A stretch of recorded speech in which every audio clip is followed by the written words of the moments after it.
Good evening, and welcome to The Mountain in the Valley, podcast dedicated to bringing dignity back to hard work and telling the stories of those who do. Tonight we have Matt, and I don't even actually know how to say his last name. I think it says Viking, but we It's have Matt Viking. Viking. There we go. That's actually Yep. pretty legit, like Viking, maybe, but I've been Matt, called that many times growing up. right, I Yep. bet. I've also been called Vicodin. Vicodin. All right. Well, we'll talk about that in a bit. But Matt specializes, from what I understand and from what I see on his social media, he's a specialty welder that focuses on line boring, which we'll get into what that is later. But yeah, that's Matt. Oh, what's up, Matt? How you doing? Doing good. I had a good day today, and we're doing great. Yeah, all right. So where are you based out of, Matt? Northern Jersey in Passaic County. I'm in Ringwood. Okay. All right. Which is kind of funny because I'm way out in the middle of Pennsylvania.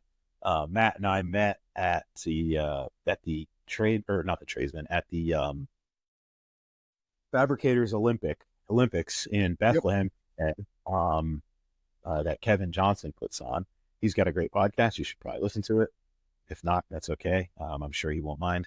But he has a great podcast. He puts on this great event, and we met there. A bunch of other internet friends met in real life, and it turns out that I grew up right around the corner from where he lives currently and where he grew up in different times. But yeah, we grew up in basically the same area of New Jersey, and Uh-oh.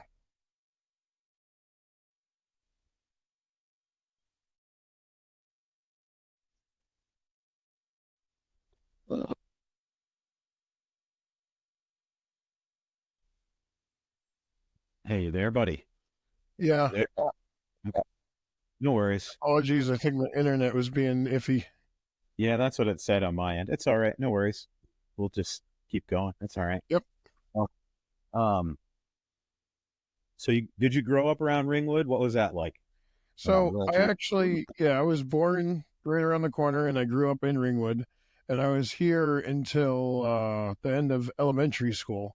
And then I actually moved to the other side of the country and lived in California until the end of middle school. And then, oh wait, timeline's off a little bit. I was in New Jersey until kindergarten, and then I went to California for elementary and middle school. My family moved out there for work reasons because my dad was working for a company that moved him out to the other side of the country. And then during the 2008 market crash, my dad lost that job, and family chose to go back to New Jersey after there was no reason to be on the West Coast anymore for work reasons. And I've been in Ringwood ever since then. And I've been in Ringwood, I think, since 2008. Okay, cool. Yeah, 2008 was a wild time. Yeah. You were a kid and I was a grown up. I was a kid, and it was pretty interesting because my family moved and we sold a house and bought another house during that time. Yeah, that's wild. Yeah, and going from like California, just probably expensive, back to Yep. New Jersey, which is probably exactly as expensive. Yep. It's pretty wild, man. Yeah. Yeah. It's just interesting, too, that my parents chose to go back to New Jersey because they're from Chicago and have lived in many places, but they've lived in Ringwood 3 times now. They've moved here, moved out, moved here, moved out, and moved back. It's a magical place, North Jersey. Yeah. Really, like it's such a great place to be from. Like how I feel about it. Like I said, I grew up there, and I mean, it's like this wild mix of like urban sprawl, like everything's right there, plus right close to New York State, so it's like the woods. I am as close to New York State as you probably could be. I'm pretty sure New Ringwood borders the state, and I can get to. I leave the state when I ride my quad. Right, exactly. Yeah. But you can do that. You're in this Yep. big section of woods that goes to like Canada. Yeah. And so, And like, I'm not really supposed to ride the quad around here, but I live in the middle of the woods where I'm at. But the crazy part is I'm 45 minutes from the city still. yeah, exactly. It's such a weird of existence where you can have all that in one shot. Yeah. So what was growing up By the time you got back to New Jersey or kind of getting into high school, like what was that like for you? Were you a real studious kid, get A's? I was an average C student. I just got by. That's about it. And then I didn't really have many like people influencing me, so I didn't have much going on at that age in like high school and middle school. I was playing video games, doing the average kid stuff. And then during high school, I had a good friend who was a year ahead of me, and he got to do trade school and do welding classes in the trade program. He got to leave the normal high school and go to the other high school and do welding classes for half the day. And he told me all the cool stories about playing with fire and doing all the fun stuff. And so I found out about that and told my parents, and I was like, hey, Mom, Dad, I want to go do welding in high school instead of having to do my normal science and math classes and stuff like that, because it also got you out of certain classes in normal school for doing that. So I did that in high school. I kind of had a knack for it. Welding teacher took me under his wing. He got me into the program and whatnot and got me into some AWS stuff. I competed in a couple small AWS competitions. Didn't do anything crazy. It's not like I won anything, but I definitely was involved in some stuff in high school, and I learned a lot from him. And then after high school, went to college at Pennsylvania College of Technology out in Williamsport, Pennsylvania. Yep. No, Yep. that's right for me. Yep. I went there. I went there for 2.5 years. I was trying to get the bachelor's degree, but things didn't work out. I didn't end up finishing the full degree, and I didn't end up getting all the classes for the associates either. But I finished all my hands-on classes with great grades. The academic stuff I struggled with. I didn't do great with English and math, but everything hands-on and welding-related, though, I did amazing with and was awesome with. I just wasn't the greatest student, though, at the time because I still was young and not, like, completely focused on what I wanted, though. So that went on, and then I left school, and I got a couple normal welding jobs after that. Just was a regular fabricator in a fab shop. I ended up at a place called Fairfield Metals, not that, Fairfield Laundry Machinery is where I ended up working at. And it was a place that built industrial laundry systems. If anyone watches Breaking Bad and you watch those shows and you see the giant laundry places that do the industrial laundry processing, these guys built the conveyor systems that went on the ceiling that could move all the giant bags of laundry around and brought it from washing machines to dryers and moved it all around the facility. So I worked there for about a year, and I got really good at TIG welding the rails that went up on the roof, the ceilings that the rollers went on. And before they hired me, they had a problem where when all the rails went out into the field, the welds would be too big, and they'd have to spend hours grinding the welds on site to make sure that the rollers actually rolled down the rails the way they were supposed to. After, I think it was less than a month or maybe a month into me being there, I had figured out how to TIG weld them nice enough and walk the cup on the rails in a way to where my welds were small enough and low profile enough to where there was no grinding whatsoever anymore. But I got bored of that job after a while and didn't put the focus into it I maybe should have.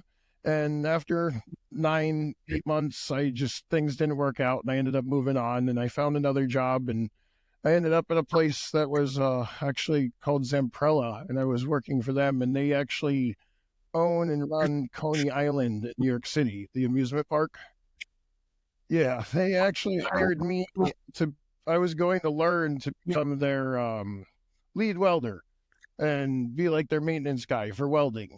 And it seemed really cool at first. It was a cool job. There was great benefits and whatnot. But after being there for 6-7 months, I really came to the realization that, yes, I was a welder for them, but I wasn't a full-time welder. Like, they didn't need a full-time welder. You were somebody who knew how to weld so they could get welding repairs done and do welding jobs.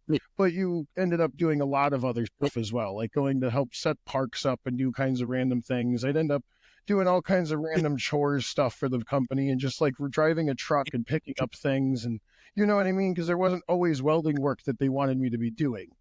So I ended up losing interest in it. Yeah, it's like a general maintenance type of. Yeah, I technically was going to be the lead welder, like the maintenance welder and whatnot, but wasn't just that though, and I lost interest in it because it wasn't exciting enough per se for me, and like there wasn't enough of a challenge. Interesting. A- Okay. And then Yeah. after that job, the next job just didn't work out. I was only there for a couple weeks. I wasn't a good fit. It was a good job. I should have probably put more effort into it, but it just wasn't the right fit. I didn't like it there. I didn't feel like I fit in. It was a big construction company, and they wanted to try and grow their fabrication shop side, and they wanted to try and expand. They had recently just bought a plasma table and a few things, and like they wanted to bring in somebody young and new that like maybe had new ideas. And it just after a couple weeks, I didn't fit. It didn't work, and at that point, I decided I was just going to try and start my own business. Interesting. And So that was, let's back up the hair. Let's just back up yeah, the hair. 'Cause I think it's like worth yeah, kind of digging a little bit in here. So all the way back to like Votech and welding, you had one guy who like was just an older kid, right? He wasn't even a guy. He was just an older student who said, "This is cool," and you thought, "It's pretty cool." What did your parents think? Like, Yep. were they all people? Like, were they bankers? Like, what? My dad does marketing. He's a blue collar guy. He does marketing and traveled around the world doing all kinds of stuff. He worked for Sony and a few big companies. But my parents didn't have a problem with it. My mom thought it was cool, and my parents completely understood that I was more interested in doing that than normal classes and whatnot. And they didn't have an issue with it. My mom actually pushed to help me get into the program because at the time the program technically was only for like special needs students in a way. And because I have ADHD, I was able to get it. Yeah, that's interesting. That it's very interesting to me that like school districts are like, oh, if you're a normal human being, you can't go to Votech. Yep. Like The Votech was not offered to normal students. yeah, like if you're normal. Yep. The only reason I had the option was because I was diagnosed with ADHD.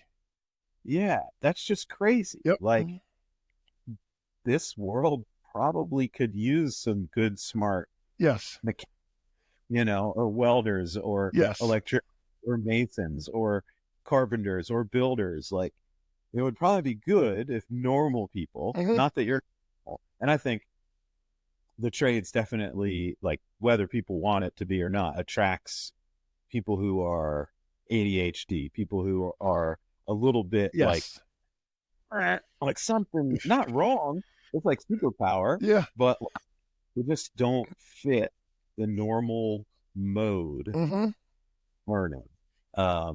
Yeah. Sit And I definitely don't fit the normal mode of learning. Yeah. And that's been, I mean, long term, like maybe in the moment of being in ninth grade, it was like, wow, this really sucks.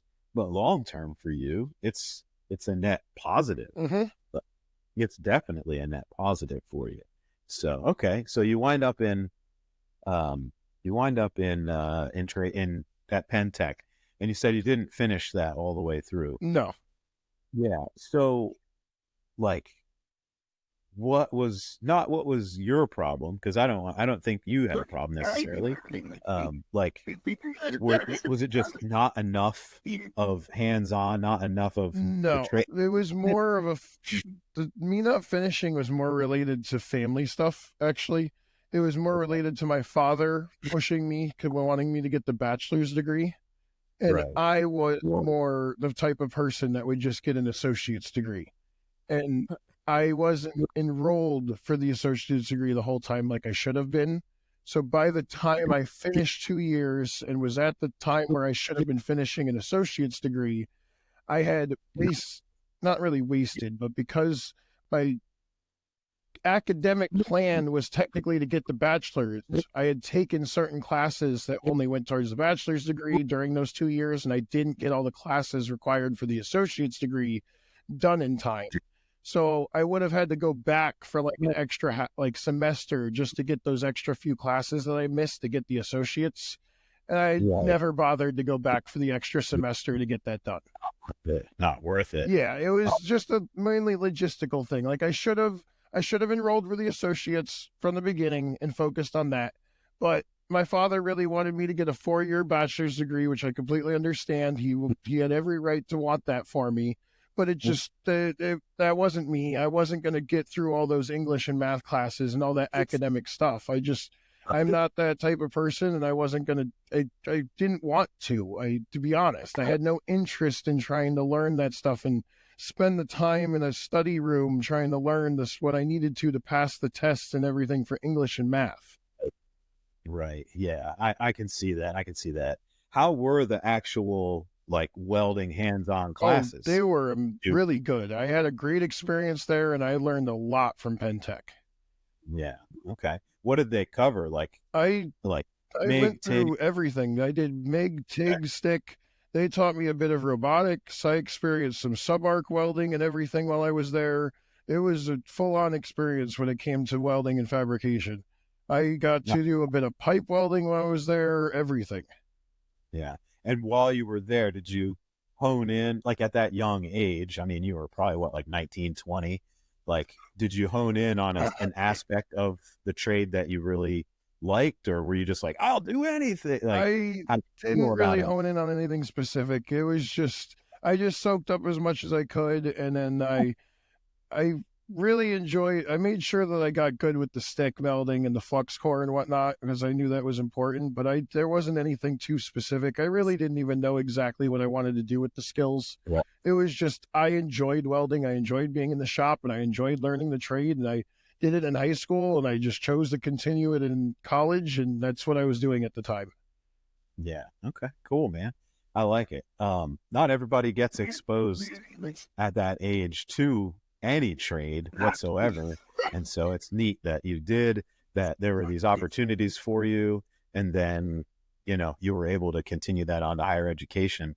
And they actually did a good job Yeah, because we've talked to people I think we've all talked to people who, they went to like a for-profit trade school and had a less than excellent time. yeah. They, I had a good experience. I had some great teachers there. I can't remember his first name, but I remember his last name. There was Mr. Turnbach. He was an older gentleman. I think he's probably there teaching still, maybe not. I would love to go see him again one day. I have no idea if he'd remember me. He probably would remember me as a troublesome student, but I learned a lot from him, and he definitely did his best to make sure that I learned as much as I could while I was there. And yeah, I appreciate every effort he put into making sure that I learned.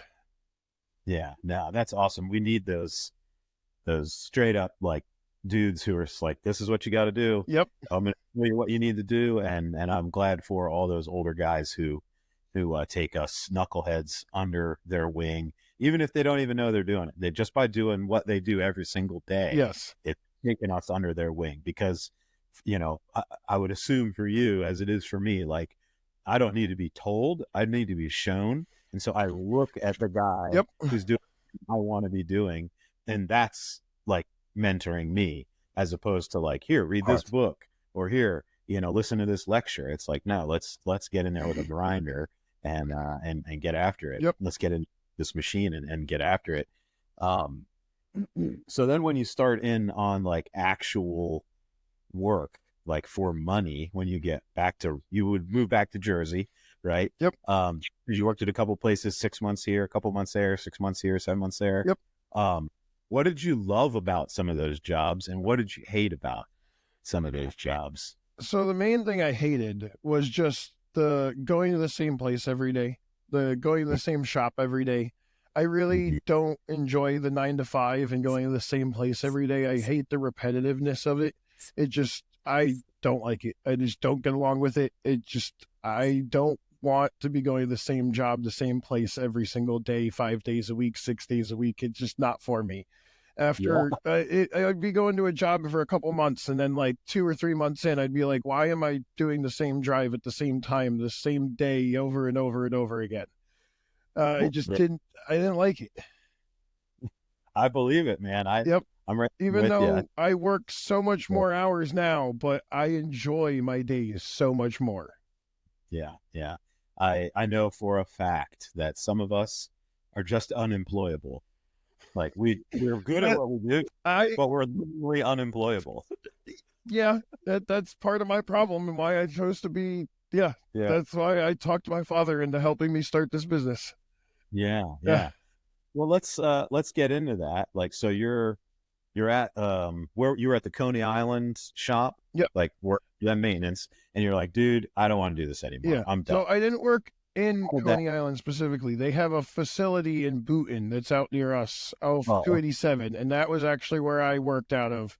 But then I'd go to Coney Island every once in a while to do repairs and do stuff out there. But I was not having to commute to Coney Island every single day. that's good. Yeah, no, that I would have never done. Stick job. Uh, but so I just want to get down into the weeds of like you're thinking about starting a business. How old were you at that moment when you're like, okay, I'm done with this working thing. I want to start a business. I was, I think, only 24, 25. Oh, right I was on. like 25 years old, probably. Yeah. No, It was just before COVID. It was like, oh, gee yeah, whiz. it was so a year or Hey, two before COVID. I started my business a year before, I think it was like a year or so or 2 years beforehand. mhm. And I got going doing small stuff. I literally just had enough welding equipment to run out of an F-150. I had my pickup truck that I worked out of, and then eventually I got myself a mini trailer, which was literally like a mini service bed that looked like it was from like a Ford Ranger turned into a Nice. trailer, and it had Nice. mini toolboxes, and it had a little spot for the oxygen and the acetylene and whatnot. And I ran that for a while, just doing small jobs, odd jobs, making money here and there where I could, fixing ATVs, doing random stuff. I Uh-huh. would fix dump trailers, fix stuff for landscapers, all kinds of things. Yeah. Eventually, I ended up fixing a bunch of like trucks for people. Like I'd got to a guy who was having me fix like frames on like old trucks that he wanted to get running again and stuff like that. Or like Yeah. and taking like service beds off of trucks that were rotted out and rebuilding the service truck frames and things like that. And the Right. boxes, everything on them. And Yeah. I did that for a while and I enjoyed it, but I wasn't making the money I wanted to make. If like it was the money that I wanted wasn't there in the work that I was doing. And after doing that for like a year and a half, 2 years, a friend of mine, he needed some line boring done, and he knew that like I was eager to like try and find something new to do that could make me more money.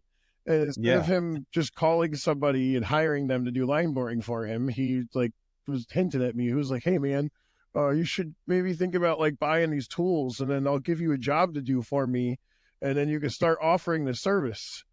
Yeah. And he bugged me like that for like a month or so, and then I literally went. I don't remember if it was like I don't remember if I did on Facebook Marketplace or like Craigslist, but like I went online and found people, one or two guys that were looking for line boring as well, and I found like three people that were willing to give me a job for buying the equipment, and then I would three jobs lined up right away, and Right on. I literally just watched YouTube for a month or so. Watched Instagram for a month or so. I followed Cutting Edge Engineering. I followed literally every guy on YouTube and Instagram that does line boring and stuff. I learned, soaked up and learned as much as I could. And then I went to up to New Hampshire and spent a day with Bore Repair because they offer free training if you're going to buy their equipment. And I talked to my dad and helping me make the investment. And I literally just bought the equipment and I started just doing it and just figuring it out because I just knew that 6 months before then I had considered like giving up my welding business and just finding like a normal job of some kind because I was just getting sick of the money I was making and like the grind that I was going through. So Right. that's why I decided to make that drastic step and get into the line boring because I needed to find something that I could apply my welding skills to that would be very challenging for me and make me feel like accomplished every day because like I was being very challenged with it. That's another thing I really enjoy about it. It's not easy. I'm not just sitting there welding buckets together all day long. Like nothing wrong with that. I like the line boring because I'm there. No job is ever the same. There's always something weird that happens with the line boring. I don't know why. I always have different challenges every single job. I got to figure out different solutions for the problem that seems like it would be the same every single time, but for some reason it's not every single time. Mm-hmm. Yeah, no, that's awesome. When you think back on those early days, like just chucking a truck, like the F-150 days, Yep. uh, were you still working part-time or full-time at a regular job and then doing that For a on the side while. Yes. for a while? Yeah. Okay. For a bit I And- was. I was doing a little bit of both. And then once I got to the point to where I left the last job that I only was at for like 2 weeks or so, I was just like, I'm not looking for another job that's going to probably only last a few weeks again. Because at that point, part of the reason that job only lasted 2 weeks is because I wasn't putting in I was doing 8 hours a day, a 40-hour week, but they wanted me to be putting a little bit of extra time in. And I had so much Right, stuff going on with my side stuff that wasn't happening yet. Or right. I wasn't doing extra time at the normal job.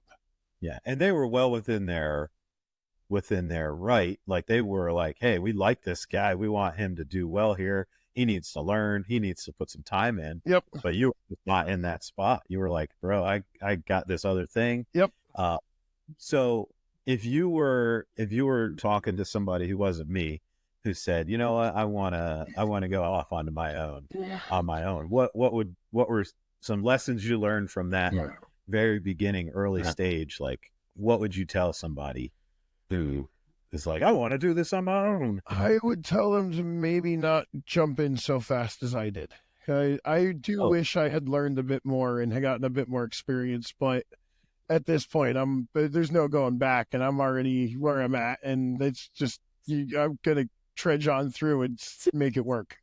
But I definitely could have used a little bit more experience. Like when I got interested in the line boring, I maybe instead of just buying the stuff and teaching it to myself, I should have tried to find somebody who was doing it and try to learn from them a little bit. But I was eager to just be on my own and not really have to be an employee. So I went after the fact that I had the opportunity to get my family to help me invest in the stuff and just make the leap and just figure it out. Yeah, yeah. So do you think, I don't want to talk about like best case, like, oh, you could plan, you could do all this stuff, but like, Yeah. what's the most important attribute that you have that leads to you actually making it? I think it's just my persistence when it comes to talking to customers and calling customers and just being willing to cold call people and just put my foot in the door to places that I've never even been before. And I'll literally just go on Google and just make lists and just make phone calls during the day if I need to. And just cold call excavation, demolition companies, all kinds of stuff, and just talk to them about their services that they need. Or if they're big enough, I end up talking to a secretary and I make sure I get the service manager's contact and then I get there in touch with them directly. And it's just, I find that that's the only thing that's worked for me. And it's just the fact that I'm willing to do that because I've tried to get help doing that, if you get what I'm saying. Like, I'm trying to grow the business and nobody is able to make phone calls and talk to people that like just cold like I am able to, it seems. Right. I got a good knack for it. Like I could just call a random company and be like, hey, be very polite, be like, hey, I'm calling about such and such. I'd like to speak to the owner or the service manager, please. I got about such and such. I provide services for this and this. And I think that you guys would be highly interested in hearing about what we have to offer. Yeah. Yeah. So you don't need sales training. You got that. I got that covered to an extent. I feel like the thing I need help with is the business side a bit more, but the sales and the marketing I got covered to an extent, especially with what I learned from my dad growing up. Yeah, because you have that like that little bit of in, and I'm sure something that gets past, you caught it from him of Mhm. like, yeah, this is what you do. Yep. There's a lot of guys out there. I'll let you in on a little secret. There's a lot of guys out there who won't pick up the phone. Yeah, I They get it though, because there's days where I don't want to pick up the phone, sure. and then the days that I come that I am willing to, and I'm like, why did I not want to talk on the phone the other day? Why did I ignore that phone call? Right, Th- right. that- Yeah. Well, I mean, you don't want to talk on the phone, but you also don't want to go broke. yeah, So kind of exactly. figure it out. Like, I'm afraid of heights, but y'all be the first guy in a 120-foot man basket, Yep. fixing a pipe that's hanging off on the side of a silo. Why? Because I'm more afraid of being broke than I am of being up high. Yeah. And, I don't want to go backwards. I don't want to go back to the way it was. Not that being an employee is the worst thing in the world. There are plenty of people, and I think we all, I mean, if we want to grow our personal businesses, like what I do for a living, what you do for a living, Hmm. we need to find those guys who actually like being an employee. They want to work 8, 10, 12 hours a day, Yes. have off on Saturdays and Sundays. They don't want to be out there like we are, making those phone calls, doing invoices at 3 o'clock in the morning. Yes. You got to be somewhere tomorrow or whatever, midnight on a Saturday when everybody else is doing cool stuff. You're like, I'll be over here. Yeah. But That's another there's aspect of being a business owner I actually enjoy, though, is to have the challenge of finding those people and yeah. working on building a team. Yeah. So those two things that you just mentioned, your willingness and ability to get on the horn, get on the phone and make phone calls and have those conversations, that is a huge thing. Like I said, a lot of people just are unwilling to do that. They put their sign up. They're like, what's the shortcut? Where's the Facebook ad campaign? What's the, how do I do this without having to knock on doors? I've tried all of that, and the biggest result is just calling people. Yeah. It doesn't matter. It doesn't matter if they even know that you're calling. Just call. Mm-hmm. Yeah. I have found for me, I like to physically knock on doors. Yeah. I just do that from time to time as well. Not as much as cold calling, but I do that sometimes where I'll literally pack up the whole truck and trailer. I'll make a list of like 8 or 10 places that I want to go to. And I show up with the whole setup and I go walk in the door and ask for the service manager or the owner and see if I can get them to come outside, and I'll show them the whole my work setup and everything, and give some business cards and all that. Yeah. No, before I had all that stuff, before I had a nice truck and all those things, which I don't know if I have a nice truck yet, but I do have a bunch of them. They're old, but I would just still wear nice trucks. Yeah, thank you.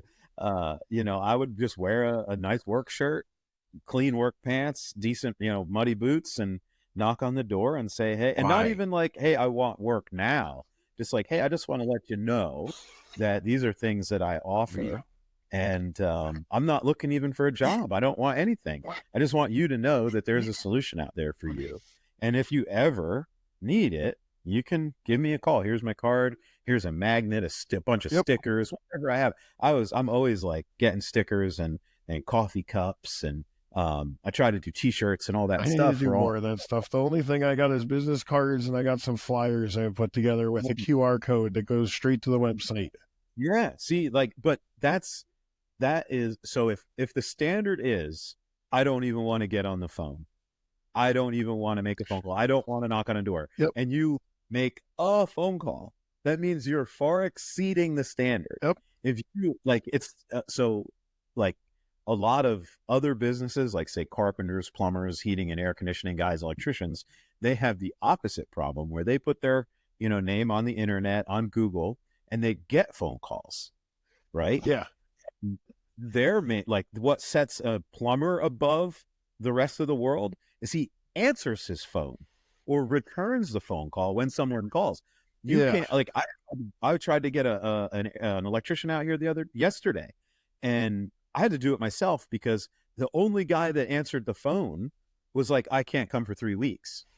And I'm like, well, that's fine. Thank you for answering the phone. Yeah. But if you said, like, I'll be here today, you would have had money in his pocket. Now I get it. He can't always get there. But like for welders and for more like industrial contractors, commercial contractors, it's our job to get on the horn. It's our job to get on the phone. It's not their job to call us necessarily. Mhm. But if you're even making 2 phone calls a week, that's 2 relationships you're starting that didn't exist beforehand. And that's like, if you don't do it, you're guaranteed to say for them to say no. Mhm. If you do it, you go that extra mile of saying, I'm going to make the phone call. Hey, when can I stop at your shop? Would you mind if I came by on Wednesday on my way through? I'm doing a job in West Milford. I'll swing in, Yep. whenever. I'll swing in and drop off a card, drop off That's exactly what you got to do. yeah. So you have that ability, and then you like the challenge. Yeah. You like the challenge of building a team. Like, that's another thing that a lot of, and I struggle with that. Like, my personal thing that I'm not good at is, I like the idea of having employees and finding them, but I can't stand it when, not that they're bad, they're fine, but like, I get too invested in them, and they're like, well, I'm gonna head out, and I'm like, I just gave you 6 months of my life. Like, don't you want to stay forever? And they're like, no, I don't want to do that. And I'm like, oh, okay. All right, I'll see ya. Yeah. Oh, well, shit. Now I got to go through this all over again. They'll teach another one. Yeah, it's just hard. It's hard when you teach somebody or you invest in somebody and they're like, nah, never mind. And so wanting to do it again, like, a lot of guys are just not willing to do that kind of work. Right. All they want to do is the physical trade. I've had guys come out to job sites that are welders, and like, the job for the day, now they're subcontract welders. The job for the day is climb up this 3 or 4 story tower, get in a chute. It's a real narrow chute, and jackhammer out frozen rocks so you can get to the liners that you need to cut out. Right. And like, I'm going to pay you as a subcontractor. Yeah. So whatever you're charging me $100 an hour, the company's paying $100 an hour for you to get up there and dig that out. Yeah. And then when you're done digging, then we're going to cut, then you're going to cut new liners, and then you're going to weld them in. Easy, right? It sucks, but it is what it is.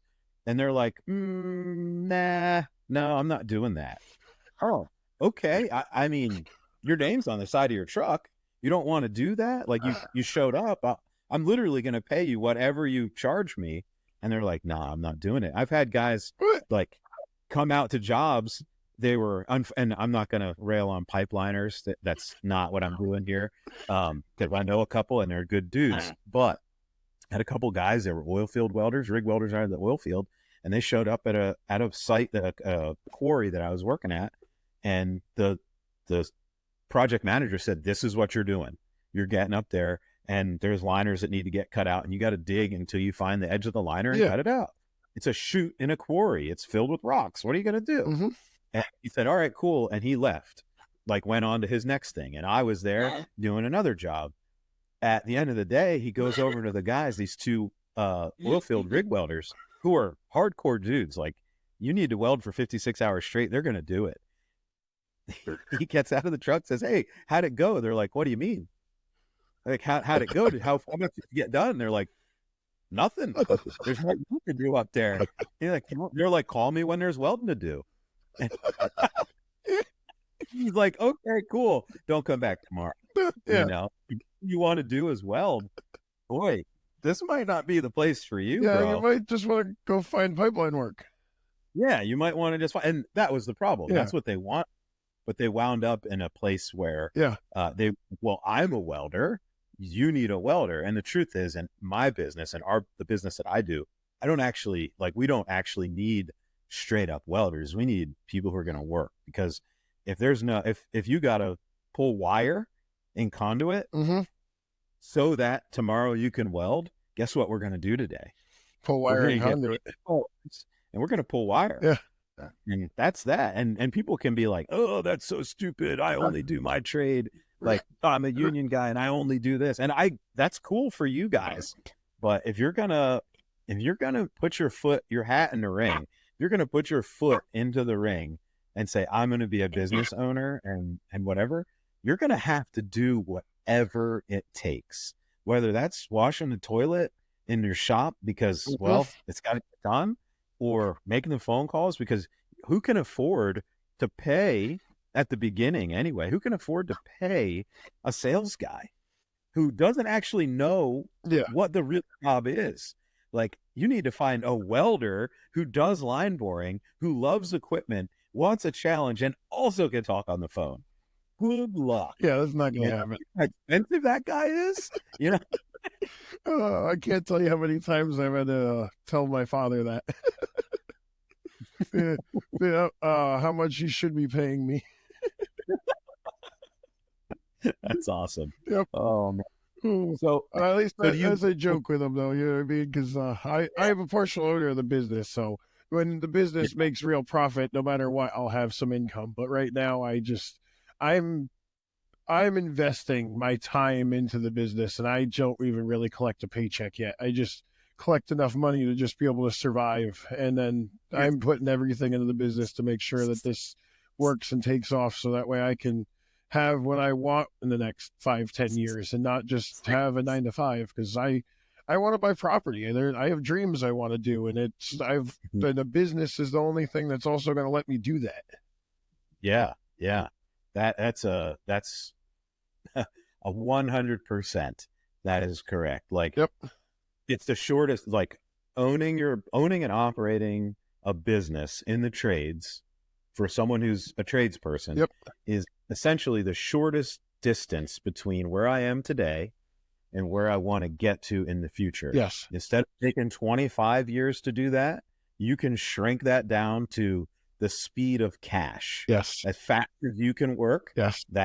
right now you're trading your time and you're getting some very small amount of money, right? Yep. You're like, "Yay, I paid my bill," right? But eventually you'll take it where instead of I'm getting paid for what I'm doing, soon, I would imagine in your business Mhm. life, you're going to get to the point of people who you work for, your clients are going to be paying you, not for what you're actually doing, but for what you're capable of doing Yep. and the solutions that you're bringing to the table. And then eventually you're going to get paid for what you've done. Yeah. You know, like, oh, we know this Matt, he can really hammer this out. And so we're bringing him on into this project for this purpose. And like, what's he charged? Doesn't matter. It literally doesn't matter what Matt charges because we're going to pay it. Mhm. Or you're going to have so many clients that you can keep 4, 5, 6, 7, 8 crews busy, and they're going to be generating that infinite amount of revenue. Yeah, that Hope, is the goal. That would be really nice to get to that point, and that's definitely where I want to be. Hopefully, we'll see how long it takes. yeah. Well, so you're telling me that starting a welding business, going to welding school, starting a welding business is not just instant cash No, money in your pocket. no. No. Oh, wow, that's news because I watch YouTube and I watch Instagram, and there's guys out there telling me that I can do 6 months at this place and I'm going to get 6 figures on the way out. Like, yeah. How Uh, do you feel that? uh, if you get the perfect job and you somehow are like the best of the best, I think it might be 1 in a million chance you could do that. But I started young, didn't really know what I was doing, and there was a lot of mistakes. And when you're starting a business, those mistakes are paid in cash. Yeah. Yep. And so have you ever heard of, well, I think you have heard of Origin, the company that make clothing, Yep. and then they have Jocko Fuel. The guy who started that is the guy named Pete Roberts. Yeah. And he started like an American manufacturing company where they make clothing from scratch. They actually weave the jeans from cotton, right? Mhm. And they used to have a podcast, which was really good. I wish they would fire it back up again. But he called all the lessons that he learned in business when he started out, because he cut down trees in his backyard to build a barn to put a manufacturing facility in, like him and his buddies. He said he calls every lesson that he learned that cost him money a tuition payment. Yep. So he did not go to college. Yep. Well, I don't know if he went, but he did not get like a degree in business, right? And so one way or another, you have to pay your tuition. Yes, they're And that one way or another, that is not wrong at all. yeah. It, So it's you've either got a you lot. go to college and you end up having a bunch of debt to having a job that pays hopefully well, as long as you choose the right degree. Because sadly, there are a lot of degrees out there that seems like you get a lot of debt for no good reason. Yeah. But as long as you were smart and chose a worthwhile degree, yes, you'll make good money. Or you could start a business and you'll probably still pay the same amount of money, just in a different way. Just in a different way. Yep. Yeah. Yeah. And it I might end up remember actually being more money, but the hope, it could be. but the goal is that it'll also pay off a lot more in the long run also. Yeah. And that's the aspiration of freedom, of the American Yeah. dream, of everything, is that I'm going to give up my security, Yep. my supposed security, because having a 9 to 5 job for a big There is no security. There isn't. I don't know. This might be a grim outlook, but I worry about if I'll even be able to have a retirement if I were to have a 9 to 5 with the way the world is nowadays, with my age and how far away that is for me and whatnot. I really feel the only way that I'm going to have the life that I want is to make this business work. Right. I don't think I would have been happy if I had stuck with just a normal life doing a 9 to 5 and trying to be just a normal person. It's just not what I wanted, and it's just not the life that I would be happy with whatsoever. Yeah. Yeah. Man, that's like a huge philosophical, like, oh boy, Yeah, because the 9 to 5 grind is you're giving up your freedom for the for chance of future. and not even the chance. It's supposed to be guaranteed that you get a retirement at a certain point, but the way the world's going, people my age and people that are definitely younger than me, because the guys that work for me and the guys that I hire are even younger than I am, that they don't foresee like Medicare and stuff like that even existing, and like you to be able to have a retirement like people have today, like people who are 80, 90 years old today and alive, that people our age at that people that are alive now at 30 years old, if they make it to 80 or 90, it's not going to be the same experience. It's not going to be that at all. Not if you let someone else manage that for you. Yeah, exactly. Unless you can do it. provide your own success and then choose to build a life that allows you to do what you want at that age. Yeah, I'm right there with you. There's just no other. I don't want to say that, because I think there's maybe some middle road, like, Oh, there definitely is some middle road. I'm not saying that everybody's screwed, but it's just I myself, just with the way that I am and the skills that I have and whatnot, I just didn't see myself becoming successful enough in the 9 to 5 grind to make the kind of money that I wanted to be happy. That's what I'm trying to say. Like I was never I couldn't see myself making $300,000-$400,000 a year ever as a normal 9 to 5 grind, but I could see myself making money like that in 5, 10 years, maybe 15 years from now easily, if my business grows the right way and I keep taking care of it and keep nurturing it right. That is a possibility. And yeah, then, to 100%. be honest, even that kind of money, fucking 10 years from now, my apologies for swearing, but like it might not even be that much money 10 years from now. Yeah, So yeah, but it applies commensurate yeah, to like that level. yeah, It's 40 years ago, which wasn't that long ago to me. yeah, Like, I remember 40 years ago, yeah, like I know what my stepdad made, and like compared that to what I make now, it's like, oh yeah, he made a lot of money back then, but if you do it in 2024 money, yeah, he made a lot of money, but it's a reasonable amount, yeah. and yeah. I have no idea how true these numbers are, but I've heard some crazy statistics that like if your parents made I think it's like $40,000 a year or something, like 40, 50 years ago, you need to be making like 3 to 4 times that amount of money to be living the same Right. same level of comfort, to have the same access to things and to be able to have the same freedoms and the same abilities to take vacations and stuff like that. Right, You need right. to Yeah. make 3 to 4 times the amount.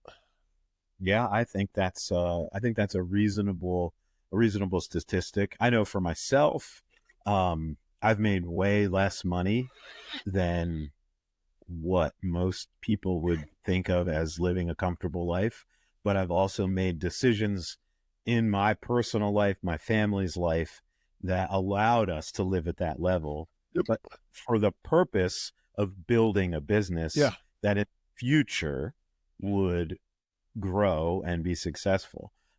There were plenty of mistakes and tuition payments along the way. When your dad was moving back from California to Ringwood in 2008, Mm-hmm. I had purchased my first business that year. Like I took it over in 2007, or no, like 2006 into 7. I had worked there, Okay. taken over from an older fella. And then in 2000, like September in 2000, or it was August, September of 2008, I signed the papers, and it's my baby now. And the business, this was what kicked me in the face. The business was servicing, sales, and manufacture of lumber drying equipment for sawmills.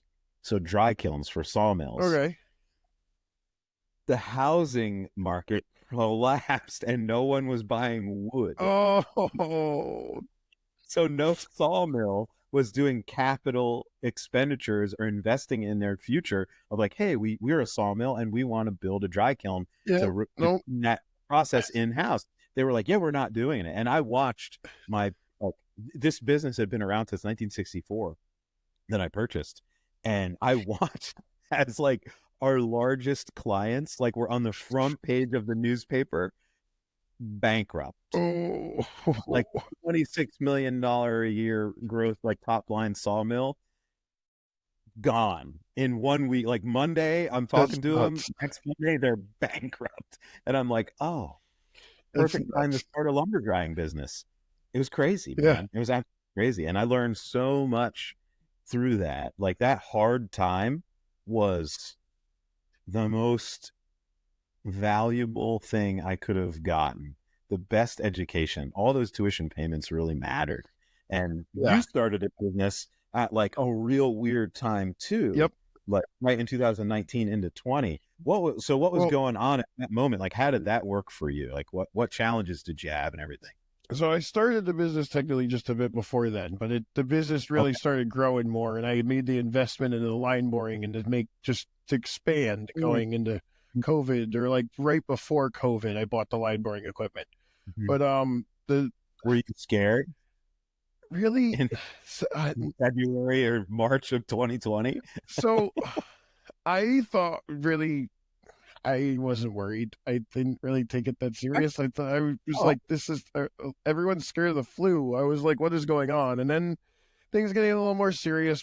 More people started to pass away, sadly. And then there was a couple weeks that I got a little nervous and whatnot. And I stayed home, I think, for like maybe a week or two when it was really mhm, bad. But mhm. I was out and about most of it. I was out working and doing normal stuff day to day. Luckily, Yes. where I had my own business and I was working for clients that didn't care that the world had stopped either. And I was able to go to their yards and still fix things no matter what. So, Right.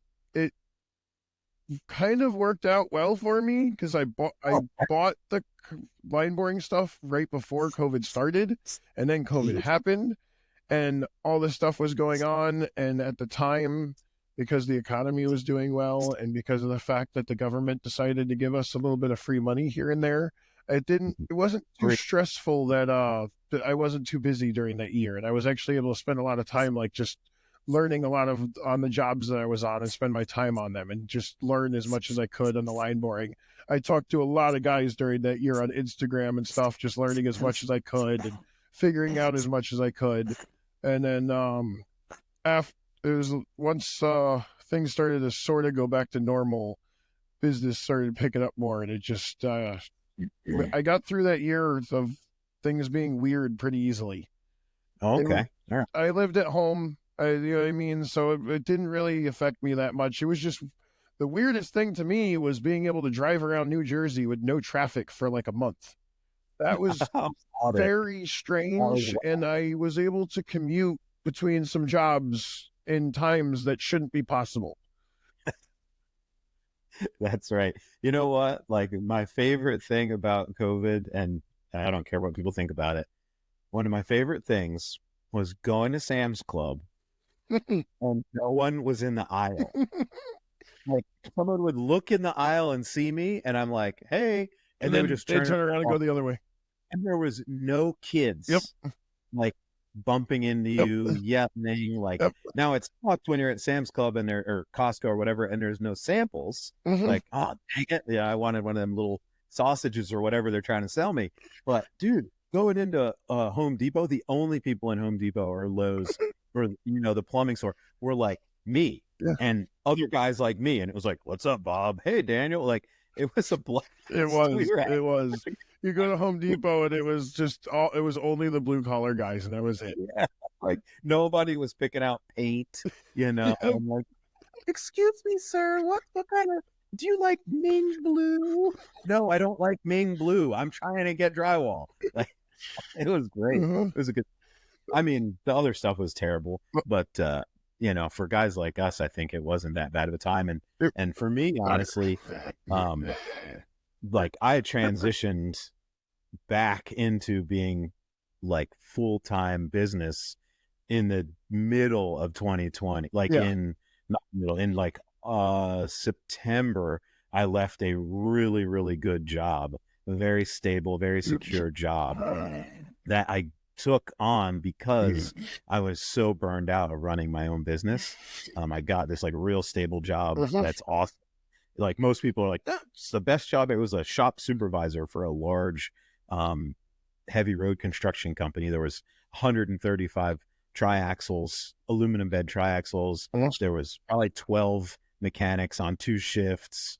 There were 4 welders, right? Mhm. And like I was an assistant shop supervisor for them to be a shop supervisor eventually. And I'm like, nah, I'm good. I'm going to head back to welding. Well, actually, I went back to excavating. I bought an excavator, and like COVID was like an awesome time to buy an excavator because it was right before the price went up. Yeah. And they were like, I- interest. We're not into interest. We don't care about no interest. We'll pay you to take it. I'm like, okay, I'm taking it. I am so glad I bought my big blue 400 during COVID. Oh, how about it? I got The a great price deal can on it, afford it. and I don't think it's possible to get it that good of a deal on one ever again.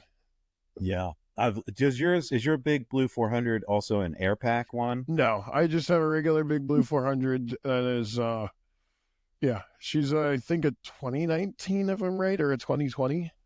Yeah. Yeah. That would be like a $50,000 welder now. Mine, They're crazy expensive now. I think if you were to get mine brand new off the website, they're like 21 or 22. If you were to get an air pack, they're like 40, 50,000. Okay. Yeah. Yeah. I was looking at some I'm not a Lincoln or Miller guy, but I was looking at some Lincoln Vantages last season, like a Vantage 500 Air. Yep. And it was in the 50s. Yeah. And I stopped looking. I was like, no, as much as I want one, Yeah. I would have a 500 amp Vantage in the back of one of my trucks. The air machines are really nice, but I'm not one of those guys that gouges often enough that it seems to be necessary to have the air compressor built in. Me neither. Like Me I neither. gouge, I do gouge from time to time, and I need a good air compressor from time to time, but it's just I don't do it enough to where I feel like the extra money to have the air pack where it's actually inside the generator is necessary for me at all. So I'm a service truck guy. Like I like service trucks, crane trucks, mechanics trucks with cranes. Yep. That's what I run. And my next one, I am definitely getting a hydraulic air compressor setup. I just currently I have a gasoline powered. I don't even know what brand it is, whatever. I don't care. I'm not a gear guy. Yeah. But that's what I run now is a gasoline powered, 30-gallon tank, little Briggs and Strat on top or whatever. Yep. And but the next one I get is definitely going to be a a PTO driven setup because I don't use it a ton, but when I need it, I don't want to run out of gas. I just want to and the crane's already running, the PTO's on, like, Yeah, I get what yep, you're saying. So that way you don't have to worry about it. Yep. yeah. Have you looked at the Miller is making them now, the Enter packs, where it's a hydraulic, it's a Yes. engine driven welder, hydraulic, and air compressor Yes. in a small case? Have you looked at I've those? looked at them and I thought about getting one, but they're pretty pricey. And if I remember right, the hydraulic output actually isn't what I'd be looking for the hydraulic motor that I run for my line boring. And Okay. that's the only thing I use hydraulic for currently. I don't have any PTO stuff or anything like that. The hydraulic for me is literally just to run the line boring gearbox and that's it. Mm-hmm. Yeah. I don't run any hydraulic tools at all, but I think that might be a way to go in the future. Uh-huh. Like replace some cordless stuff, and as I replace some other tools, some of the hydraulic tooling is kind of neat right now. It's just expensive, but it lasts like I guess it lasts forever. That's what they say. Yeah. Uh, but again, it all depends on the needs of your business. Like if you don't arc gouge, then yeah, you can get away with all kinds of other air compressor setups. Uh-huh. And you don't need a PTO driven ginormous VMAC compressor to run a plasma cutter on the back of your truck. No, you don't. My one guy runs a freaking Hypertherm 45 XP with a Mhm. mini little Makita air compressor that's technically meant for contractors to run Yeah. nail guns on a Yeah. construction site. And it Yep. works. We plug that little air compressor into the Trailblazer, we plug that air compressor into the Hypertherm, and it will plasma gouge and plasma cut all day long. Yeah. The Firm does a great job. the only thing is just because that thing is a little small and the tank on it's so small, when you stop a cut, you just want to give it like 15, 20 seconds or like 30 seconds before you start the Yeah. next cut. That's literally Yeah. it. If you Yeah. stop a cut and then you try to start instantly again, it'll be a little weird. But Yeah. It doesn't have the guts at that moment. yeah, at Yeah. that exact moment. But if you give it 30, 60 seconds between cuts, it keeps going, it chugs along and it doesn't turn off. And Yeah. we gouge more with that plasma cutter than we probably should. Just Yeah. because I don't like gouging off the Trailblazer because I've heard stories and a lot of people have told me that the Miller Trailblazers, the one I have, like of a 2015 model, Mhm. they tend to fry the boards when you're gouging with them. Um, yeah. I don't know. I don't know That's for sure if it's true or great. not I'm not. either, but I've heard it enough times and I've had enough people warn me about it that I try to avoid gouging with the Trailblazer if I can. Yeah. I've used small diameter gouging rods, like 1/4 inch, 3/16. Yeah, and that's And, what all we use on the Trailblazer too if we do gouge with it. but I prefer to gouge off of I have a Lincoln SAE 350. Yep. It's a 1987 with a little, I think it's Perkins Deutz. I don't know. It's a little air cooled diesel in it. And that thing just purrs like a kitten. Yeah. And you can crank it up to it's a 350, but I think you can crank it up over 400 amps. Oh, that's And nice. because Lincoln Yeah. back then, it was what's 100% duty cycle Was the is number that is what they would yeah, advertise. That's that I wish because that was still what they would do. That'd be cool if that was still the way it was. yeah, it would be nice. It would be really nice if they would do that, but it's not. Yeah. That's the old. But the 350 SAE, I'll gouge off it. I'll turn that thing all the way up and gouge off it because what's going to happen to it? Nothing. It's just going to run and Yeah, run it and doesn't run. care. It doesn't care. There's a contractor that we work around, good dude, and he has a dedicated arc gouging rig. He has an enclosed trailer with a Lincoln Vantage 500 Mhm. and a big air compressor in it. And he backs that thing up, and it's got 300 foot of line of cable, and all he does with it is arc gouge, and he has a wire feeder in there, and he can pick it up with the crane and drop it wherever he wants, and that's a nice setup. But Yeah. a Vantage 500 that's a big machine to just use a couple times a year. It is. It is. So, oh man. So we're talking about gear. I got 5 questions. This is my fast 5 questions just to break up our conversation a little bit. Um, these are just quick questions they're not yes or no's. They're just quick questions. Don't think about them too much. And I borrowed these from, I stole them actually. They're word for word from another podcast called Contracting Handbook. Okay. And he's a good dude. I love it. I love these. So here we go. What is one tool that you cannot live without? That would Could be any. That would be my grinders. I just can't live without my Milwaukee grinders, my battery powered grinders to be specific. Okay. I don't touch wired grinders anymore. I can't Really? stand them. I have so many cords and so many things going on already because of the line boring. I got hydraulic lines. I got an air line. There's just so much going on. I don't want it. I don't want the extension cords. I don't want the extra mess. And I don't do a lot of grinding for extended periods of times too much. So the batteries don't bother me at all because I get more than enough life out of them. So what Milwaukee grinder are you actually using? Because I know they have like 100. I have two. I technically have three, but there's two that are my favorite. I have the 4.5 to 5 inch rapid stop, the big one. It's I forget the exact model number, but it's the big guy and it's a rapid stop, and it's got a really big like body on it. And then I have the flathead one. The flathead one I also love.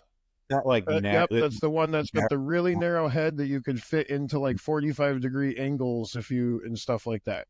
And that flathead one is a lifesaver for me with the line boring because a lot of faces and stuff that I have to clean up and work on, there's only like 4 or 5 inches of space between the stuff that I'm working on. So I need to be able to fit a very narrow grinder in between things. Yeah, there you go. All right, and what batteries are you running on those? What I'm amp still out? running just the regular XC batteries, and I have 3 12-0s, I have a couple 8-0s, and I have some 6-0s. And I have obviously some 4-0s and stuff because those are what comes with all the tools when you buy them. Yeah. And, okay, cool. Yeah. Die grind, and I use their battery powered die grinders and stuff too, which are a lifesaver for me as well. A couple of those for the trucks. Yeah, but I don't have the right angle ones. I have both the straight ones. I have the straight M12 one, and I have the straight M18 one. Yeah. We use the straight M18s for cleaning up shafts. Yep. 3-inch, whatever shafts for big fans and all the stuff we do in quarries and whatnot. And it's a lot better than a piece of emery cloth. Mm-hmm. Definitely. Ugh. Yeah. All right. Question number 2. This is similar to the first question, but slightly different. What is your "where have you been all my life" tool? Something that you didn't know existed, and then bam, it shows up, and you're like, oh, "Where have you been all my life?" This might for me, it's just kind of random, but like it's spring calipers that Isaac introduced me to a little while ago with the line boring. I deal with when you're doing line boring, you got to be able to measure the bores very accurately. And I use a snap gauge for most situations, and it goes through the bar and has to fit through the tool port. I didn't know of great ways of measuring bores without putting something through the bar itself, because if the bar is in the way, you can't put something dead center in the hole to measure it normally very well.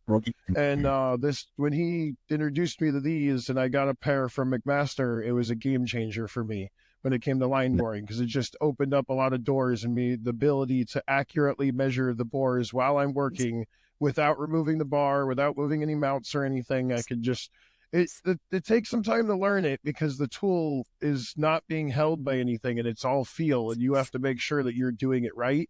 But it was a game changer for me being able to have that, knowing that exists, because I'm not a machinist. I'm a welder that taught himself how to do line boring.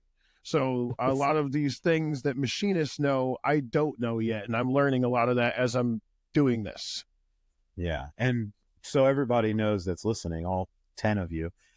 Machining is very different than welding, and oftentimes what makes a good machinist, like as far as mindset and attitude, what makes you a good machinist does not allow you to be a very good welder, and vice versa. What makes you a good welder it precludes you. It like selects you out of being a good machinist.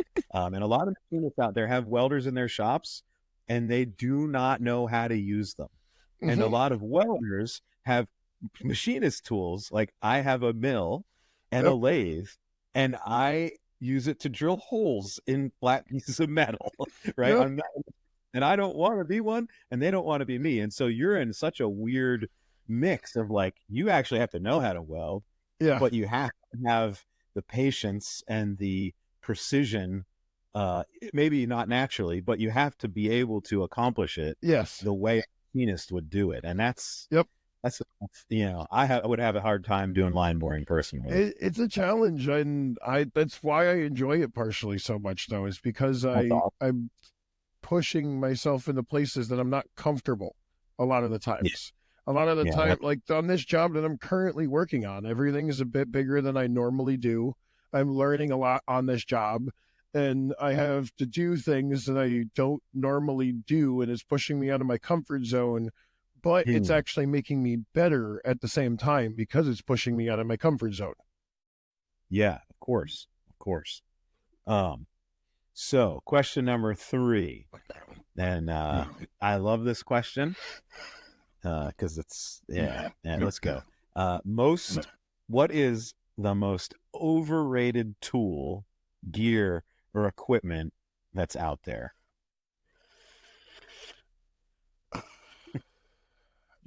I You don't want to say a name brand because you know the guy. That's okay. Well, for me, the first thing that comes to mind is just like Lincoln equipment. Is just like it just stands out as like overhyped a bit. Okay. All right. Yeah. You'll get some hate mail for that, but I that's probably okay. will, but I don't know. It's just Lincoln. Nothing wrong with them. They're great machines, amazing machines. I've seen their mill. I owned one of their MIG welders, and it was a great machine and everything. And I've used them for years. It's just that more comes from just how my experience when it comes to people's loyalty to the very old ones, and it's just really funny how people are so loyal to these machines that are from 40, 50 years ago, and they're like, that's so much better than everything else. And they might be right, but I've never touched one. I've never needed to touch one, and I've used modern equipment. And it's just, I don't know, Lincoln it just seems like a lot of people are just really, really into Lincoln for some reason. Yeah, they are. People people love Lincolns, and they will die on that hill. And I've worked oil field many times for years and years. I worked in the oil field. All the power to them. Oh, that's great. As they're like pouring more oil in it during the day than I pour fuel into my Trailblazer. I'm like, okay, that's such a good machine. And you're like, hold on, let me adjust my points on my 1964 Continental. And I'm like, cool, I have fuel injection. I just started the welder up and I'm working, and I was like, hey, do you want a grinder on that? They're like, can't. Don't have a 110 outlet on my welder. I haven't experienced that. That would be interesting. I can't plug in a grinder. So if you're ever wondering, if you're looking at older Lincolns, because there are some really good ones, and they do I know well. There are. There's some really nice ones out there. I guarantee there are, and I know I've seen some really, really nice restored ones that are like, oh my god, that thing could sit in a showroom. The thing though is like and someone's gonna yell at me. I know who he is too. Danny Wells, D-Power, who loves Lincolns, and I love him, and he could beat me up because he's a monster. But he loves Lincolns, and my Lincoln, I love it, and he recognizes the limitations of the older ones. But original SA 200s weren't capable of running a grinder, but you can currently, and for years and years and years and years, you've been able to add that capacity to it. You've been able to add a CC CV box so you can run a wire feeder. You can add a powered remote to it. Like you can add all these things onto it. And I lost There you you go. for about a second. Yeah, that's cool. No worries. But the SAs are different than the SAE models, and the SAE models, I've if you're always ever wondered looking, that. I never knew the difference. yeah. So SAEs have more, from what I understand, and what my welder has auxiliary power built Okay. in, and like my SAE 350 has a CC/CV box in it, Hmm. installed original equipment that you can just automatically run a wire feeder off of. Okay. And so if you're looking at old Lincolns, try to find an SAE Okay. and a lot happier. And they are, I mean, running my SAE 350 is almost like cheating Yeah. when it comes to welding. Like once you set it where it needs to be, which there's no digital readout, so you actually have to know where you want to go with it.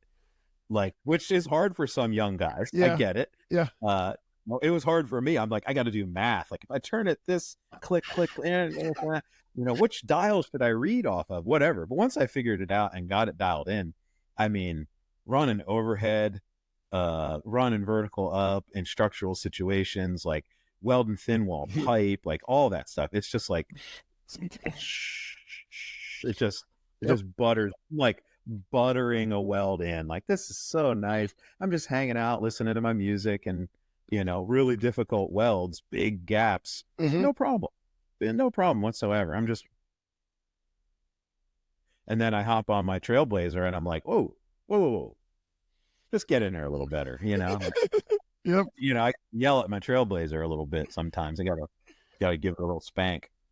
So most overrated tools for you, off the top of your head, you're gonna stick with Lincoln. All right, great, I love it. All right, next question. What's your go-to job site jams? Music in your earbuds or on the job site? I don't know if you guys are rocking boom boxes still or what. I listen to a huge variety, but the thing that I put on the most is like Tool radio on Pandora. I listen to Great. Tool a lot and stuff like that. But I also listen to a lot of EDM and electronic music and stuff as well. Okay, right on, right on. Cool. And then last question, of the fast five. What is one thing, whether it's in an employee or a client or customer, I guess, that's an instant you're fired or complete loss of respect? What's one thing that they can do that's just straight up, we're done? I don't know if I really have anything like that yet. Really? Okay. It's just for me. I don't know. There's nothing that really comes to mind, and right off the Okay. top of my head, for that question. Yeah. No worries. Yeah, that's cool.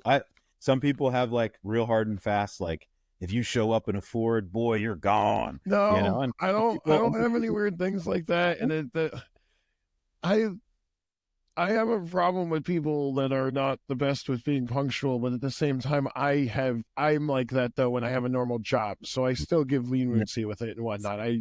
I get annoyed when my guys don't show up on time, like really annoyed. Like sometime mornings they don't show up, and then I start screaming and I tell myself I'm going to fire them. But then like 10 minutes later, I'm like, I would do the same thing if I were them.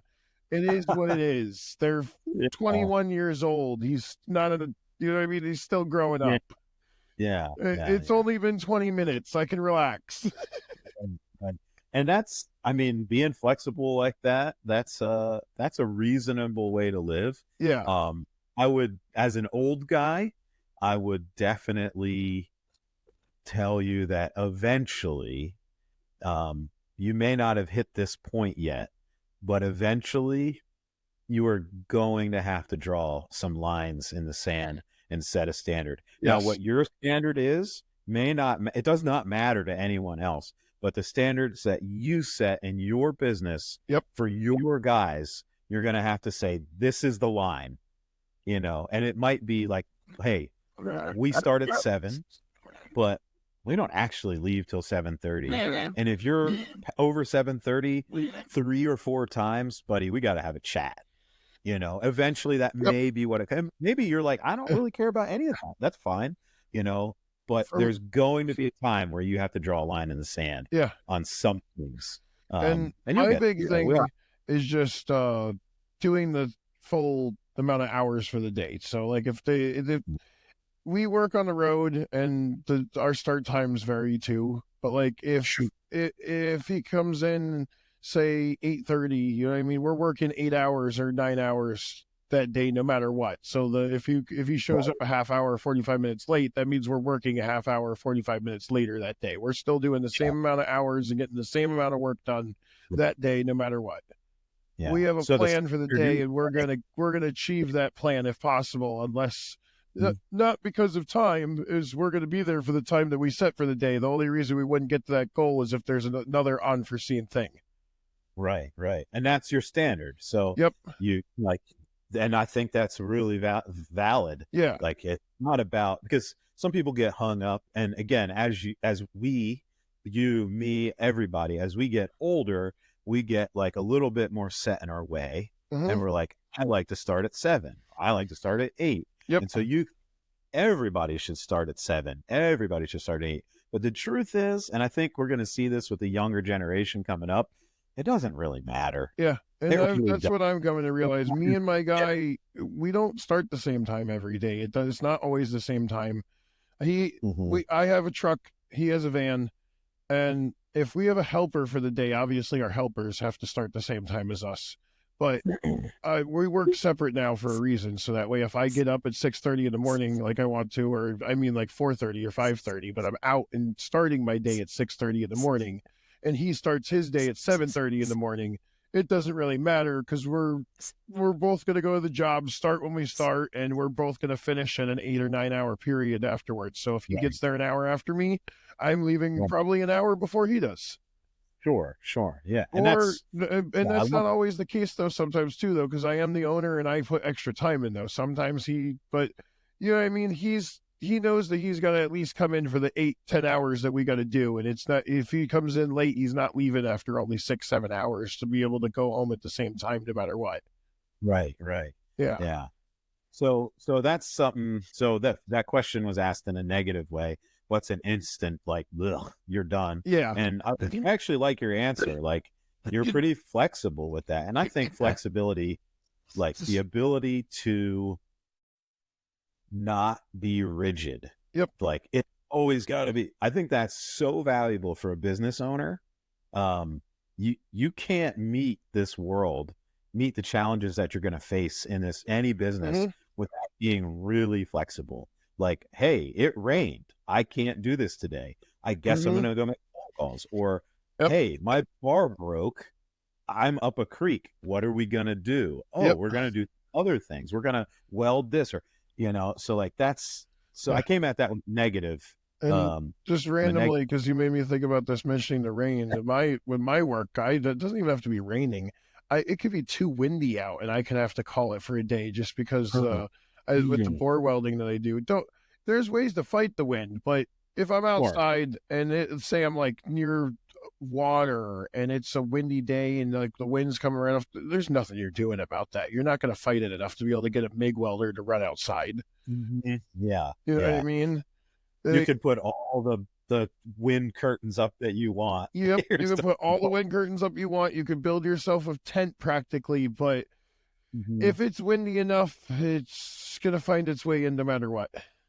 So do you ever just say, forget that, like not for a in-bore, like inside the bore, I know you can't do that, but for like a face, do you just say, we're going to run 70-18 on this thing just so we can keep moving? I've done it a couple of times, yes. And other thing at times what I'll do is if I just got to weld, or if I don't really need the guys with me, and I'll check the weather and I'll choose to call the day during the day early.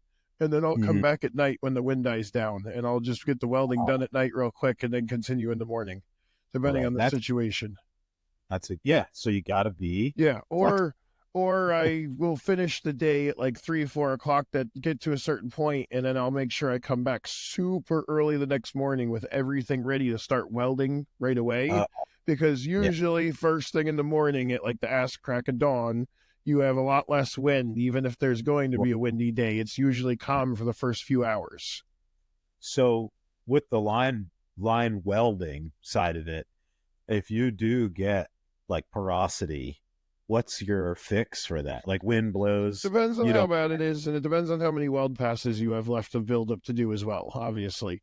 If it happens on a pass that's not like your final pass and you had a few passes to do and it's only a small spot, usually we won't even worry about it and it'll burn out for the most part.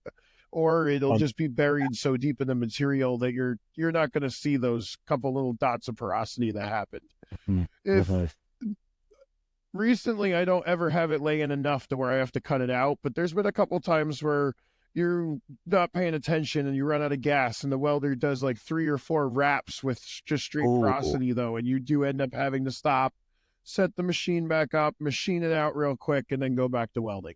In some yeah. situations you could just die grind it out, but I've come to learn that it's usually more efficient to just machine it out because then you have a good surface for the bore welder to lay on and just go back to welding again.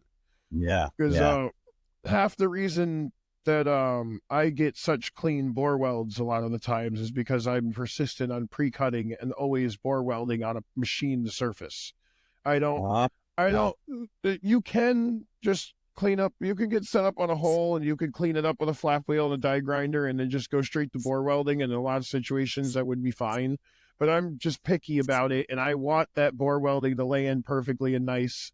And I always choose to just pre-machine everything I work on, and I bring it to a nice round, perfect hole, and then I weld it up and make it smaller. Yeah. I like that. I like the way you're saying that because I have a I have a weird tick or like it's a philosophy that like manifests in the real world. Yep. And that is if there's two ways, if there's an easy way and a hard way, go the hard way because you will eventually. Mm-hmm. So every time you try to shortcut that thing and say, well, it's not that bad, I can almost guarantee you Mm-hmm. will have to go back and do it the hard way, Yep. or finishing your job is going to be much harder Mm-hmm. because you took that shortcut. Yep. Just start with the right way from the very beginning. The hard way just is the right way. Yep, that's And why every job I pre-cut, I make it bigger, I weld it up, and I probably weld the holes a bit more than most guys would as well. I make sure that every hole is probably like anywhere from 5 to 8 millimeters undersized before I go back to machining, and a lot. And it's probably overkill that I do that because I get to a point to where I've already got a clean hole with no defects and I still have 3 or 4 cuts left to get the size, but it's just what I do because I want a good quality finished product that doesn't have porosity and imperfections in it. And it's just what works for me. I don't mind taking the little bit of extra time and putting the extra weld pass in and then not having to worry about going back and touching it up again. Because if I right. don't do that extra weld pass and it has some big voids, what happens if you end up cutting it to like about maybe 2 or 3 millimeters from size, and then if you have enough room to go in there and weld with the bar still there, you can, but you still got to worry about getting spatter and stuff stuck to your bar. Obviously, if you can prevent that if you know what you're doing, you're using anti-spatter, spray WD-40, things like that, but it's Yeah. still a concern welding near that stuff that has to slide through those bearings and everything. Yeah. Or you have to pull the bar completely and then go in there, touch it up, put the bar back, and then go back to cutting. Yeah. So I just No matter choose, what, gotta spend time. yeah, no matter what, you're going to spend some time. So I just choose to just put the one more weld pass than is probably necessary, just so I have the peace of mind of knowing that no matter what, there's enough metal in there. And I'm just going to cut it to size and not have to worry about going back and filling it in a second time. Yeah. So you, in essence, you're planning for that extra time because you know it's going to be right at the end where a lot of people in a lot of industries, they try to get just enough, then they have unplanned time at the end to fix what didn't work. Oh, your internet is slow again. Yeah, we're right back. Yeah, there you go. No worries. I have a I feeling had it has to do with where I chose to sit in my room. I'll be honest. Even if that's random as hell, but I think it has to do with where I am. Yeah, no worries, no worries. An old maintenance guy at a plant told me the most expensive time is unplanned downtime. Mm-hmm. And his philosophy was always like he watched his plant and he was like, well, that bearing goes out every 8 months.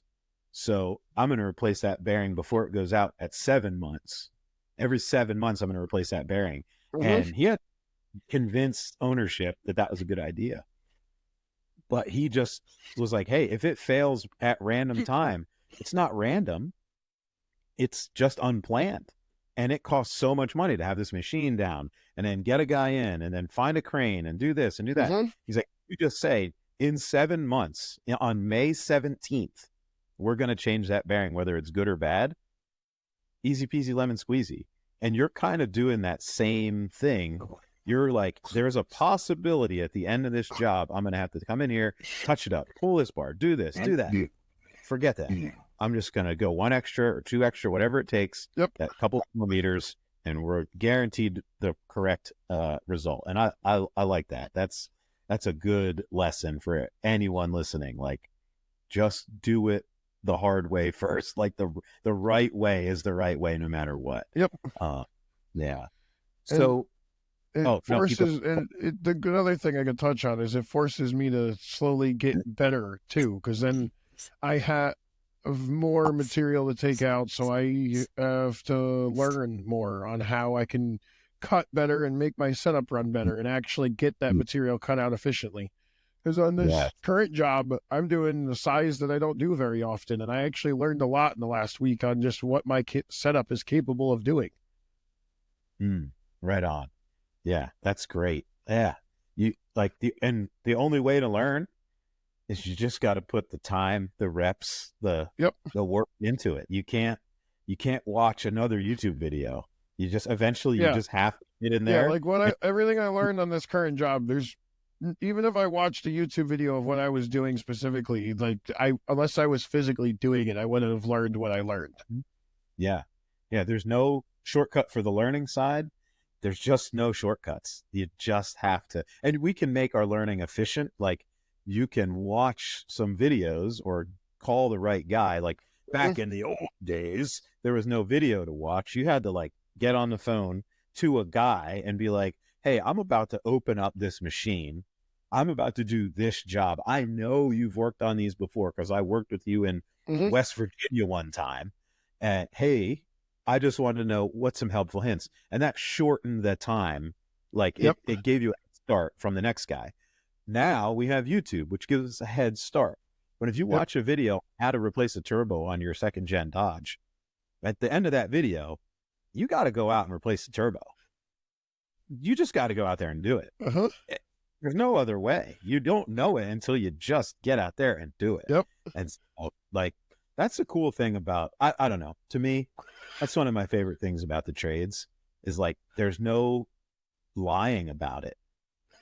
Like, at the end of the day, you're going to come out to my job site, and if you know how to run a jackhammer, we'll know. Or if you've never run one, I'm going to look over and go, that boy's never ran a jackhammer in his life. And it's okay. By the end of the day, you'll be an expert. Because you ain't coming off it, you know, and that's like, it's the trades is where the rubber meets the road. There's no pretending. Like, I had a friend of mine, he went to college to be an accountant. And years after college, he just wound up giving me a call one day. Hey, how's it going? And he worked for some big accounting firm. And I was like, what are you doing? He says, oh, I'm this kind of supervisor, blah, blah, blah, blah. I'm like, you know what you're doing? He's like, no, I have no idea what I'm doing. Well, I'm in charge of all these people who do know what they're doing. And they make me look good. And I'm like, oh, that's so weird. That's so weird. Like, in my world, you don't get to be in charge of anybody unless you know what you're doing. And it was just, you know, like an interesting contrast to the way the trades are. Like, buddy, if I send you out there with a pickaxe and you can't get that trench dug, well, I know it and you know it. And there's no pretending you oh, well, it was real rocky. Well, Bob, he got 200 feet of trench dug and you got 100. He was digging in the same dirt you were. There's no getting around it. So what is, like, as you're thinking about hiring, building teams, that sort of thing, and even just in your business life, your personal life, what is a character trait that is something that you actually do respect, something that you look for in other people to do business with or to hire, that kind of thing? I try to look for the guys that are just really eager to learn, that are there ready to just absorb as much as they can. And that's what I look for. Like I've gone through a few guys, and there's some that are just there to do a job. They just want to be there from 9 to 5 to collect a paycheck. And then there's some guys that are actually there that they're interested in the work, and they actually want to learn. And that's what I look for, and what I'm always watching out for. What I want to find in my guys is that, like, there's a kid I hired recently, Ryan, and he's over my shoulder almost too much, because he wants to just see everything I'm doing and absorb as much as he can, as fast as he can. And he's over my shoulder so much that sometimes I'm focused to try to do something that I'm like, Ryan, you gotta step back for a minute, give me space, find something to do for a second, so I can figure out what I'm trying to do, and then I'll show you I'll teach you again. You know what I mean? Like, that's what I want. I want those guys that are like, I'm here to learn, and I want to learn, because they want to learn the skills, so that way they can actually, like, provide for themselves and not just be just a regular employee, and they can provide a valuable service, not just be somebody who can put some parts together. Yeah. And that's how they're going to grow. Like, that's how their life is going to be transformed. Yeah. Because at this point, like, you can go to Wawa or whatever you have local, and you can make $18-20 an hour, it seems like, and the trades aren't paying, like, for entry level positions, we're not paying much more than that. But the upside, like, where you can get to, is what's so valuable, and the skills, the problem solving skills. Like, one of my favorite pieces of advice to give young guys that don't know what they want to do is go be a landscaper. Like, go in a landscape. Yep. And they're like, why? I don't want to mow grass. Well, if you work for a mid-sized landscaping company, you're going to experience in one summer just about every trade. You're going to touch it. You're going to be next to it. You're going to be putting in sod at a bank while the paving crew is putting the parking lot down. And you're going to see what a paving crew does. You're like, no one's going to build the pergola in the backyard. So you're going to have to learn how to use a hammer and cut wood. You're going to see plumbing. You're going to see electrical. You're going to see all those things. You're going to get some experience problem solving. And from there, you can make a decision, a better informed decision of, like, you know what? I don't want to be outside all the time. I'm going to be an electrician. Or, I love being outside. I love being on the road. I'm going to, maybe start my own company. Maybe I need to get some experience in ponds, or building, or excavating, or whatever, or welding. Like, I got a big introduction to welding through landscaping. The company I worked for, you might actually know some of the guys, Vreeland Brothers Landscaping. I think I've heard the name for sure. I definitely don't know that, man. They're up in Oak Ridge. They're a small landscaping company that's been around for, like, oh gosh, probably close to 40 years now. They're from Kinnelon, New Jersey. Okay. I think I've seen them around. They have red trucks, big red trucks. Yeah, but anyway, it doesn't really matter. One of the guys who owns it, Wayne and Ward are the owners. He was a really good welder, fabricator. And in the winter times, we'd build dump beds. We'd build equipment that we wanted. We'd fix buckets, and it was like, oh, I learned how to weld in a hot rod shop, but this is a lot more intense. Like, I think I want to do this. And I wanted to build trucks and, like, rock crawlers and stuff like that. That wasn't a good business for me, but anyway, yeah. So I learned a lot and was, got a lot of experience. And these young guys coming up, like, just working for you, man, they're going to learn how to solve problems that'll come in handy for them in the future. Yeah. Yeah, for sure. So what is the most difficult part for you of being in business? Not necessarily the technical side of the trade, because, I mean, those are all solutions that you probably, as you meet the problem, you can form a solution on a job. But as far as, like, the business side of things, What's the most difficult part of that for you?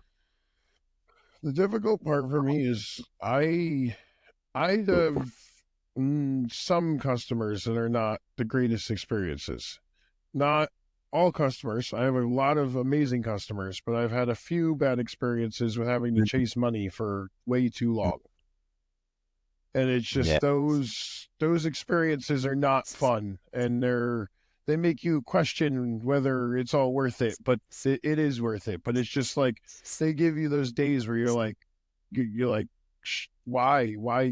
I did a job, we did the work, we provided a great service. Why aren't we getting paid for our service? Oh no. Goddamn internet keeps doing Yeah. that to us. No worries, no worries. It's all good. You're just saying that the tough part was chasing money Yep. and having the customer experiences. It almost makes you want to quit sometimes. Yep. Um, I had a very big client, a very reputable client, call us out to do a large line boring job for them. We repaired a crane on a barge for them, and they took I think it was 9 months to pay the invoice. It was a little ridiculous. We were there for, I think, an entire week. I think it was more than a week. I think it might have gone into 2 weeks, but I think we were there for, I think it was one full week actually. But we were out of town for an entire week, staying in a hotel, and I was there with all my guys. I had two guys on the payroll and my business partner and everything, and we were all there for the whole week. And it took 9 months for us to get paid for that entire week of work. Jiminy crickets. Yeah, That's and it was a large company, a big reputable company. I don't know why it took so long. It's just, and every time we were reaching out to them, it was just always the excuse of, oh, the money for the something about money that they wanted to come in to be able to pay us wasn't there yet, or something like that. that is not a good enough answer, is it? No, no, it was not. Pay me now, please. Yeah. Mhm. You often work for like, so everyone you work for is what? Like a heavy equipment company or Most of like, my customers are demolition, excavation, heavy equipment guys that do stuff like that. I have a few outliers and specialized customers, but most of my customers are that application. It's they do demolition and all around New Jersey, or they do crushing and concrete processing and stuff like that. And they're using their equipment to move material constantly and things like that. One of my customers, Esposito Construction, does site development and whatnot, and they're building sites all over New Jersey. I think they have somewhere between 40 and 50 active job sites right now that are in process with projects going on all over. wow. Yeah. Yeah, that's cool. So are they mostly like, and if you, I mean, I don't want to get too down in the weeds with it. It's just interesting to me because I like to hear about how other people's experiences are. Are these mostly like mid-size, like 200 person companies, or are they mostly mom and pop shops? A Like, lot of my customers are not super large companies. I don't even know if most of them even have that many employees, to be honest. yeah, Like my biggest customer, Dag On-Site Crushing, I don't know if he's one of my biggest. He's in the top three, and when it comes to sales per year with the work that I do for him, and he's pretty sure got 5 to 7 employees. And oh that's it. wow, They're a small operation that does on-site crushing, and they provide a service for people who are doing demolition. They come in and process the material and crush it and whatnot. And yeah, I work on their crushers, I work on all their excavators, I rebuild their buckets and all that stuff. But then yeah, there's like Esposito Construction that I just mentioned, and I believe they are close to that size, if not bigger. Actually, though, they probably do have close to 200 employees, and they yeah, have probably that much, if not more, pieces of equipment. mm-hmm. Yeah. When you get to that level, Yep, all of a sudden the equipment just multiplies. You don't even know where it comes from, I think. yep, yep. And the And it's interesting though, because like Dag and Esposito are similar sized customers to me than the amount of work that they provide me, but both of them are drastically different in the amount of employees they have and how big of an operation they are. Yeah. And so are you mostly working on like a payable on completion or net 30, net 120? Like how So do you approach the I customer? the way I quote jobs, I bid jobs, I give people a price before I do the work. And Okay. then I have it as due on receipt. I want to get paid when the job is done. That is Of not course. always the case, though. I tell my customers that I want to get paid when the job is done. About half of them will pay right away when the job is done. And then some of my larger clients, just because of the corporate size and how big they are, it's a net 30 usually. Right, right. Yeah. Is that something you line out with them before you start work or uh No, to be honest, I kind of just get to work with them, and I either expect them to pay right away, or I know that that's just kind of what's going to happen. I have a conversation with the guys in person and whatnot, but it's not like I write up a contract or like in anything like very specific, like in writing. It's just, I Yeah. get an idea of what's going to happen, and I find out what their policy is. No. And so you wind up just being a little flexible Yeah. and yeah, like yeah, if you're working with somebody who has a whole like accounts receivable department and you're the person you're sending a bill to you've never even seen before, Mm-hmm. then chances are you're going to be waiting a couple days for your money. Yes. And the guy with the credit card in his hand is like, "Thanks for doing the work, bud. You're going to get paid on time." Yep. Like Yep. And some instantly. line boring jobs I do, it's like that. I'll literally be working directly for the customer, and they're there watching me do the work. And the second I'm done, I'm handed a check when I leave. But Yeah, and then, they are in the machine getting to it. yeah, yep. But Yeah. then some jobs I'm working for a big corporation or a big company, and there's nobody around. Nobody even sees the work that I do. Really, I'm just finishing the job and then making a phone call and being like, "Hey, I'm done. You guys can come here and put this machine back together." And then magically, there's money in my account 30 days later. Yeah, yeah. So you're not doing the disassembly. You're strictly doing I'm the line strictly board. just doing the repair work. I will do disassembly work, but only on small stuff because I don't have a crane, and Yeah, I don't really have. I know how to take equipment apart, but I don't have the knowledge and experience to be taking the big stuff apart. Like yeah, if somebody yeah, wants me to take apart take their bucket and stuff off a smaller machine, like a 10 or 15-ton machine, I will take your bucket off and work on the end of stick. I'll help you yeah, take your boom and stick apart on a smaller machine if you need me to at your yard and whatnot. But when it comes to like the Cat 330s, the 100,000 pound machines, the 80,000 pound machines that I work on, all my customers take them apart before I come to touch them, or they have a mechanic that they use, and their mechanic is the one that's coming, finding out that it needs line boring. The mechanic takes the part, he orders the bushings, the seals, and everything, and I just get called in to literally just show up, do the line boring, and then leave, and they come back and put it together. yeah. No, that's yeah. For I know one guy. He's a really good dude from up my way. Bill Curry is his name. He's a super good dude, and he does line boring. And that's how he rolls. He could take apart whatever machine he wants to, Yeah. but that's not what you're paying him Yep. for. Oh, And get a mechanic out here and take it apart. And some of these pieces of equipment, like heck, I could take them apart, but I don't think you want that. I don't think you'd want me mucking around in there.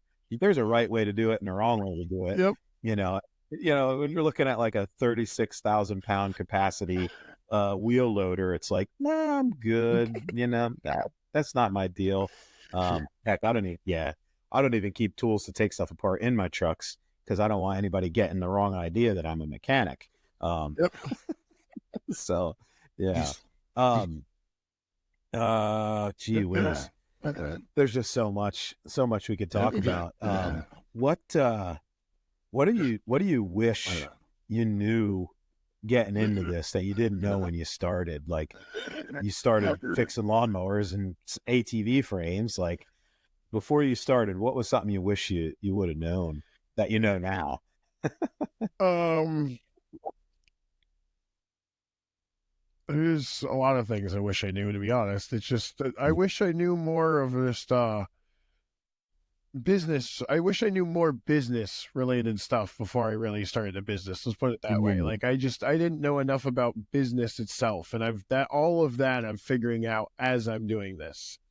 Like when it comes to like dealing with insurance and like all the actual business part of everything and taking care of the vehicles, the insurance, the liability stuff, all that. I wish I had definitely known more about that before I got started. Yeah, yeah. So what have you learned over the course of time and going? What are some good lessons you've learned about that business side? Definitely Or, having a good agent, somebody that could teach you what you need to know, and somebody that's not there to just like sell you on the most expensive stuff possible to just make good money off of you. You know what I mean? You got to find somebody that's there that'll guide you and actually teach you what you need to know. And Mm. just finding the right help in that aspect when you don't know what you need to know and just getting the help you need. Yeah, no, that's well, and I think you personally are well equipped to find those people because you're not afraid to get on the phone. Like, Yeah. make a few phone Yep. calls. You don't have to have a bad accountant. You can call another Yeah. one. Yeah. Yep. That I didn't know that when I started my business. I thought I just like had to suffer. Like I thought suffering was all I was going to get to do. Yeah. Um, and it took me a while. It took me years and years and years to realize like that I don't have to suffer through this. I can just pay somebody to do these things. I can change Yep. my I can pay somebody to do the things I don't like doing and I'm not good at, and I can spend more time doing the things that I'm actually good at and I'm good at making money with. yeah. So we kind of touched on it a little bit, but on like the day to day while you're operating your business, because you still operate, you're on the job every day. Mm-hmm. Like, what's your favorite thing? Not just like, oh, I like to solve problems, but like literally, like, what is your favorite thing that happens or that you get to do on like maybe you don't get to do it every day, but like that happens on job sites? Uh, that's playing with the liquid nitrogen and installing the bushings when I'm done with the job. Right That is on, the yeah. funnest part of finding out if I actually did it right. And putting the Yeah. pins in and whatnot and just seeing how well everything fits together. Mm-hmm. Do you get nervous? Oh, I definitely get nervous putting those bushings in every single time. I don't like having to use the press and whatnot. So like you're always worried that like it's gonna go halfway in and then get stuck, and then you're gonna have to sit there and wait for it to fucking go back to a normal temperature and then get the press Right. out and then finish pressing it in. And then the problem Okay. with pressing the bushings in that I always have is that I don't have any special cones made or anything for pressing them in for the seals.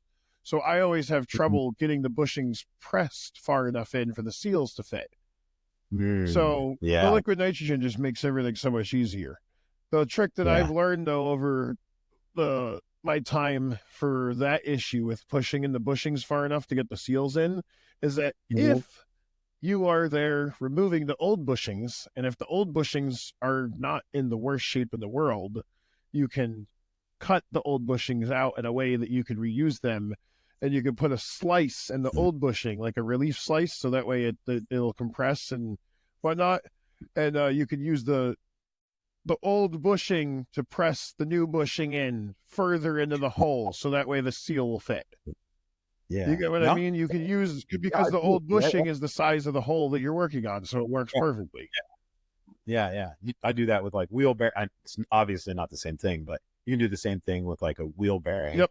If it needs to be seated down in, however deep, you can grab the old Yep. race And a and lot of guys don't have that problem because they're machinists and they have a machine shop and they can make anything they want. I'm not a like, machinist with a machine shop, so I don't have the ability to make special cones whenever I want to that will press the bushings into where I need them. right. Is that something that like the equipment manufacturer can source you? That I'm Like actually not sure of. I don't know.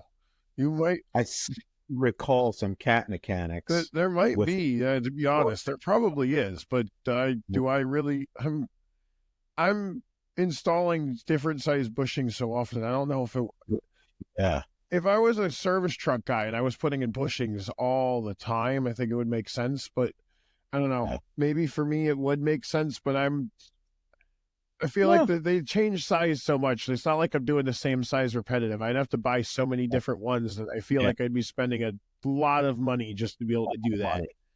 yeah, because like a cat service mechanic, he's only going to be working on these machines. And for the most part, he knows he's not going to landscaping companies with a 308. He's going to the quarry, Yep. you know, like that's what he's got, like whatever that is, a 388 or I don't know. I don't know the numbers. I'm not a cat guy. Mhm. Sorry, everybody. I just see him drive by and I get back to work. I'm like, hey guys, how you doing? I don't even. I'm gonna be real vulnerable right now. I don't even have a CB in my truck to talk to the guys like these real super truckers and super mechanics do. Like when you go into a quarry and it says like turn CB to channel 10, I'm like, I got a cell phone. If you need me, call me. I don't want. I don't care. I don't care that much. I'm just not that cool. Yep. So anyway. All right, let's keep moving here. Um, as you see where you're at right now, how many employees do you have or are you shooting for at the moment? I Like have two two guys right now, and have a third who's part-time. part-time. Yep. Okay. And you're still in that stage of business where if you're not there, it doesn't go, or are you beyond that? Somewhat beyond that. Certain jobs definitely get done without me. My Aiden's been with me for a good while, and he's able to do some welding jobs without me. Great. He goes to DAG on site crushing and does work on their crushers with no issues. But there's definitely things move along a little faster when we're both together still. You know what I mean? He can definitely work alone. The things get done when he's by himself. He's done 2 or 3 line boring jobs by himself as well.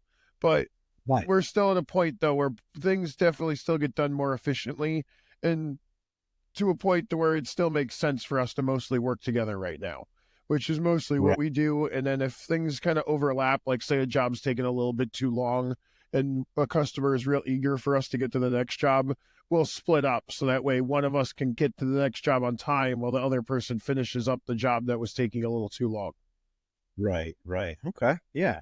So you're getting to that point where you're training guys and whatever. Yep. Where do you want to get to? Like, what point in business are you shooting for? Like midterm in the next year or so, and then on that, where do you want to get to? I really just want to get to the point to where I could be line boring almost full time. I just want to be the short You line boring or me and even my guys. I don't welding work for me is a filler. I don't mind welding work. We do welding work, but I would prefer to be line boring 24/7 if I could be. Aiden, my main guy, is the same way. We both like the line boring. We both enjoy the challenge, and we both prefer that type of work more than like working on buckets all day long and just welding on equipment.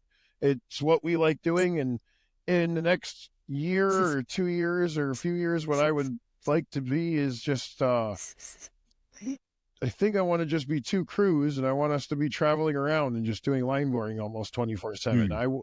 I want to be on the road. I have dreams of putting a rooftop tent on my truck and literally making it so I can live out of my truck and just driving around and going from job to job and being at jobs for a ridiculous amount of hours so I could get a job that should take 3 or 4 days done in 2 days, and then I could go to the next job and then I could. And what I would love to do is get to the point to where I have enough work and I can do it fast enough to where like I can be on the road, work for a week, and then I could drive to like the middle of Pennsylvania, AOAA, park at the campsite for 3 or 4 days, go riding and unwind, and then I go just drive to the next job straight from there when I'm done unwinding for the weekend. Yeah. So from where you are now, I love where you want to get to. 2 crews, 24/7. Like I just love how fired up you are about this. Like I cannot stand it when people are like, I'm just a plumber. I'm just an electrician. Buddy, if you don't love it, I'm going to eat your lunch. Literally, I'm going to eat your lunch. Yep. I'm not a big guy, but I'm going to hold you upside down and shake the money out of you because I love this. Like I want to kill it. I want to go out. I want to find something. I want to kill it, and I want to take it back to my cave. Yep. Like I love this, and I love being around people who also love it. And so I'm so glad I got to meet you. I'm so glad we're having this conversation. But I love that you're passionate about it. That's so cool to me. So where you are now, where you want to get to, what's in the way? What do you need to do to get there? For me, the line boring currently just comes in waves. I just need to figure out how to get my client base a little bit bigger and have the work be a little bit more consistent. Because the line boring it just comes in waves. It seems like sometimes I've been line boring right now for the last like 6 weeks or like 7 weeks. It feels like nonstop with all the jobs that I've had been going on. But before those 7 or 8 weeks, I had a slow period where I had almost no work for like 4 or 5, 6 weeks though. And I was like almost freaking out for a while and it was just not good. And I want to get to the point. The thing I need to fix and figure out is that I need to figure out how to get it to where I have more consistent work. Yeah. Yeah. So like on a tactical level, like that's the high level, I need to get more work for what I want to be doing. On a tactical level, like day to day, in the next week, in the next month, in the next 6 months, like what actual action items do you know that you need to do? Like because what I'm trying to get at and what I want people to hear is like, it's more than just, I want to start a electrical business. I put my shingle out, I get electrical work and I go. There's actual day-to-day decisions that Matt has to make in order to get to where he's going. And so we now know where you want to go. You're like big high level. I need to get more customers, but like now day to day, what do you do? Oh, I still got you. Don't worry about it. Okay, there we go. You're still I lost you for a split second. No, it's no worries. So like, what are some of those tactical things that you have to do in the next couple months, next year to make sure, like, do you need to get another guy? Do you need to make 10 phone calls a week? I need to make more phone calls. I need to make more phone calls and I need to just work on building better relationships with some of my already good customers. So that way I can schedule more work with them a little bit more further out and like more consistently, if you get what I mean. So that way I get to the point to where I hopefully have like 4, 5, 6 weeks of work scheduled out. And I know that I'm going to be busy for a while. Yeah. Do you find that your work's seasonal? Like you said, it comes in waves, but is it like busy in the summer, slow? Like, is it seasonal at the same time? Not exactly seasonal. No, I just noticed that it'll slow down for me around Christmas and wintertime just because of the fact that it's the holidays and less people want to spend money. And then at the very beginning of summer, things get really slow for me because everyone's just able to get back to work and is able to start using their equipment again and getting jobs done. And because their equipment was sitting so much over winter and they are only able to just start using it again, they don't want to start spending money on repairs right away and they're just pushing through. Yeah. So it's not exactly seasonal, but I definitely see 2 slow periods that are related to the season somewhat. Yeah. Because I would assume a lot of your construction clients are like, well, it's spring. We just got these jobs going. Now it's June. Like we're making hay while we can. The sun's shining and no reason to shut this machine down. Maybe they have 2 or 3 machines that they can run and just nurse along. And they just got out of winter doing their maintenance, rebuilding finals and drives and transmissions and stuff, doing their line boring. So it's, I see what you're saying. Yeah.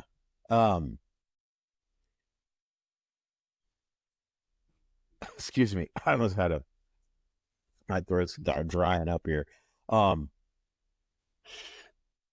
As we kind of wind this thing down, what's some advice that you have for for people who are coming up in the trades. Like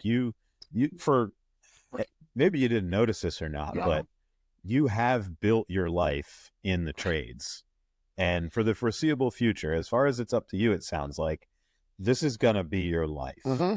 And you're going to need people to work for you. You need competent people in other trades. Like you need good mechanics in your life. Yeah. You need good service truck guys. Yeah, I have to have a great relationship with service truck guys. I have a few that I rely on them. Mm-hmm. So what's some advice to people who are listening to this and I don't want to say they're on the fence, but they're just out there. What do you have to say to them, like as far as work and life and business? Like what do you want to communicate? Just be honest and do good work, and you will get it. No matter what, you will get ahead as long as you're always being honest and doing good work. Because if you're trying to cut corners, it's going to cut corners on you, and you're not going to get to where you want to. I mean, I don't think there's a better piece of advice to give people. Honestly, I don't think there's much more to say about that. Yeah, like the only people that I see that succeed are the ones that just do the work honestly, put their head down, and it's just if you try to cut corners in any way, it's not going to work out for you in the long run. It might be a short-term gain, but in the long term, it's going to bite you in the ass. Because I've been doing this for 4 or 5 years now, and most of the guys that I've seen try to start their own business and fail at this point weren't doing what I was doing. But I've watched quite a few other people trying to start a business in the heavy equipment industry, at least, not doing line boring, but like they were either running a truck repair shop or some other stuff, and they just they just didn't do the most honest work because they wanted to make money. It's not a bad thing to want to make money, but their main priority every day was always just making sure that they can make a buck that day, which isn't always the best case. There's days where I lose money because I made a mistake, and I'm fixing my mistake for the customer on my own dime because I made that mistake, and I have to fix it because it's my problem. It's not their problem. It's not their problem. No. Yeah, no, that's huge. That's just a huge side of this that I think we're losing. Like I talk to students that are still in high school, and they believe wholeheartedly that the only way to get ahead is to take a shortcut. The only way that they're going to have the life that they want is to take the quick way. And that's what they see every day being reinforced to them. But the reality on the ground is that is not the way. It's not the way to rely on, at least. It can work. It is possible to find a shortcut, but that's one in a million. That's few people, and there's a reason. That's why the social media and all that stuff shows that to you, because they want you to think a certain way. Mm-hmm. Yeah. No, that's great advice. Be honest. Do the job. Like, have some integrity. I think those couple things. I mean, even if you don't know what you're doing, like you didn't exactly know how to be a great line bore guy when you started, but you said that out loud. Yeah. You were like, I'm going to give it my best. Yeah. Whatever it is, I'm going to make it work. I'm learning like that level of honesty. People think they're supposed to know everything up front, but you got to get into it and do it. And then, you have to be honest with people. You can't say, I was born in a line boring factory. I know everything about line boring. Like I actually had a line boring as a pacifier, right? You can't say that and then up on the job and be like, hey, can I borrow your caliper, or can I, can I see those micrometers? I didn't bring any. I forgot my whatever, but if you're honest with it, like I've gotten myself into plenty of situations on job sites where I'm not a yes man. I'm not like yes to everything no matter what. But if the question's asked, can you do this? My initial thought is sure.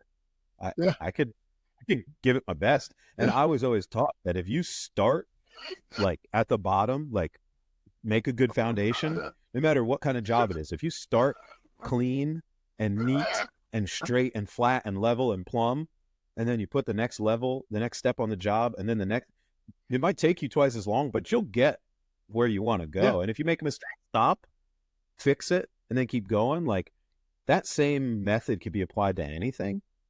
And, I've taken that very far, and I've got myself into situations and job sites where like, I don't know how to fix this thing, but I know enough people. I ask enough questions, and I'm honest with you. I don't know how to do this, but I'm gonna get it done. I'm gonna work at it, and I'm not charging you accurately for this because I know what it should cost. I'm gonna charge you that. Yeah.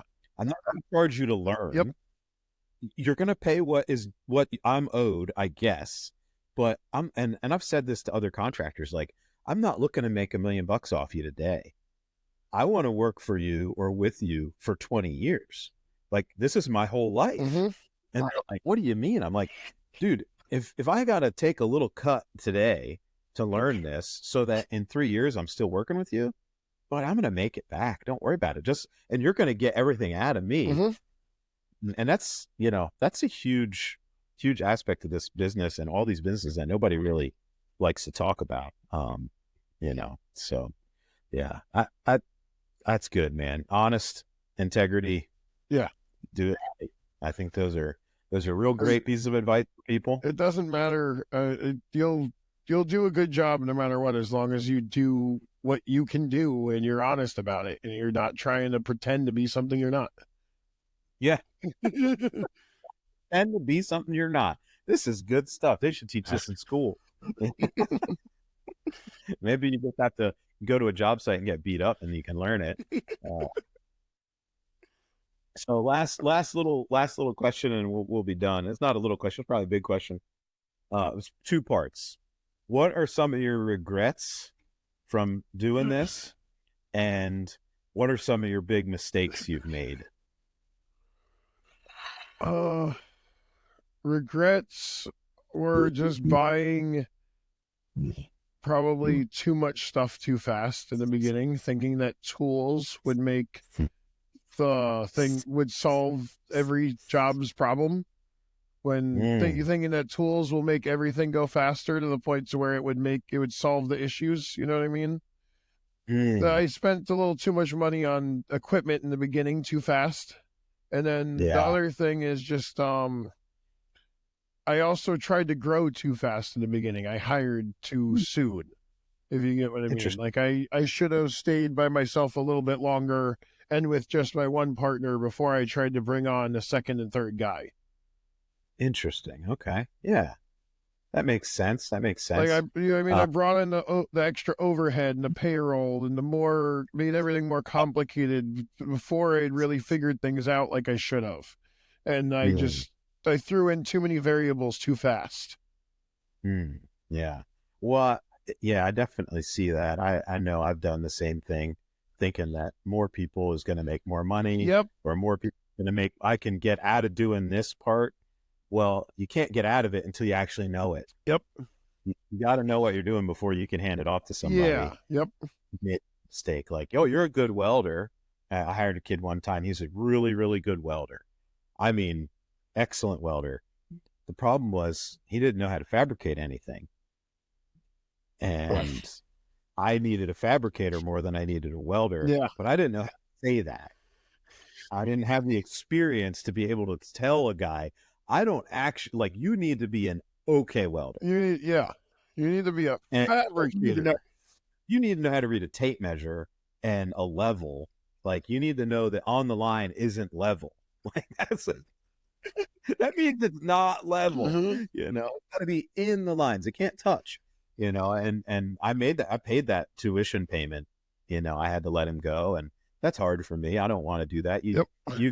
I think when I hire somebody that we're entering into an agreement, you're going to do your best and work hard, and I'm going to do my best to make sure you get a paycheck. And I had to let a guy go because I made a mistake. I didn't know what I needed, and he paid the price for it. Yeah. he said, "You come work for you," and that's what I'm going to do. And at the end, it's like, you're not what I need. And it wasn't that he was a bad guy. Yeah. He's a Oh, fine guy. yeah. It's just that you didn't realize, and it was just the wrong hire, which Yeah, sadly though is just puts people in a not so great situation. But you got to fix it though, because the business needs to have the right people no matter what. You yeah. can't You be need those. paying people that are not the right fit, and that's where I made the mistake also too. Was I didn't hire the right people, and I didn't let them go as fast as I should have. So is that a tuition payment, a lesson learned for you?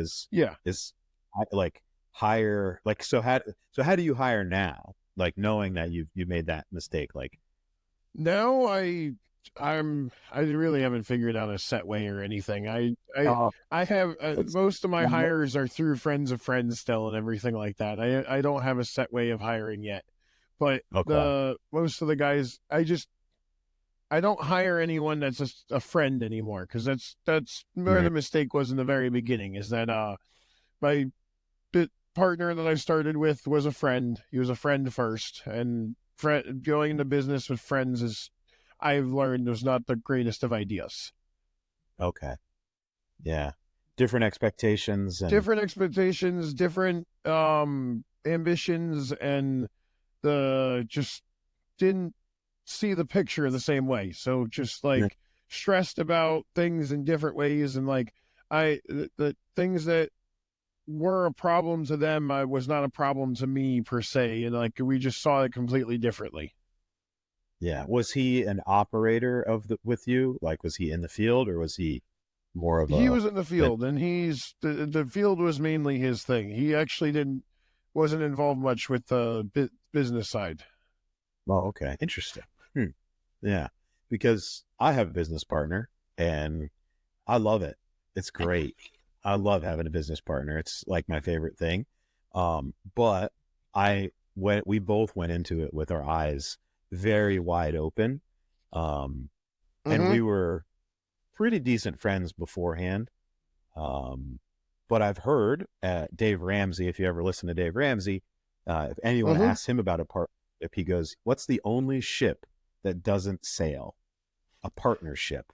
And the statistics on partnerships are scary bad. Like normal businesses, just normal everyday businesses, owner operator, single partner, like no partners, you're looking at like within 3 years, 90% of them are going to be out of business. Of the 10% that get out of the 3 year mark, this is just normal everyday businesses. The or the 10% that get out of the 3 years, by 10 years, only 10% of them will be in business.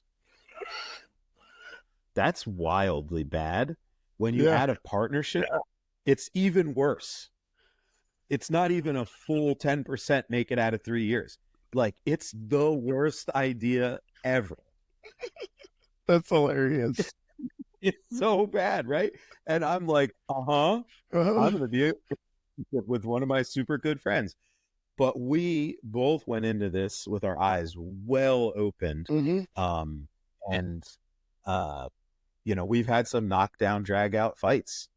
And we agreed at the beginning that if this is worth doing, it's worth fighting for. Yeah. And so if we have miscommunication, boy, I'm going to be knocking on his door. Hey, I know you want to punch me in the face, but let's come out on the porch, have a cup of coffee and figure this out. And he's like, don't come in the house or come back in 20 minutes when I cool down. Like, we'll fight, Yeah. but at the end of the day, and I've told this to him, at the end of the day, I'll sell all this stuff, split it in half, cut you a check, because I'd rather be your friend than make money any day of the week. Mm-hmm. And that's it's been beautiful for us because we both worked by ourselves for a long time and got beat up and burnt out. And we couldn't pick up any more stuff. We couldn't lift anymore. We couldn't push any harder, go any further. We were done.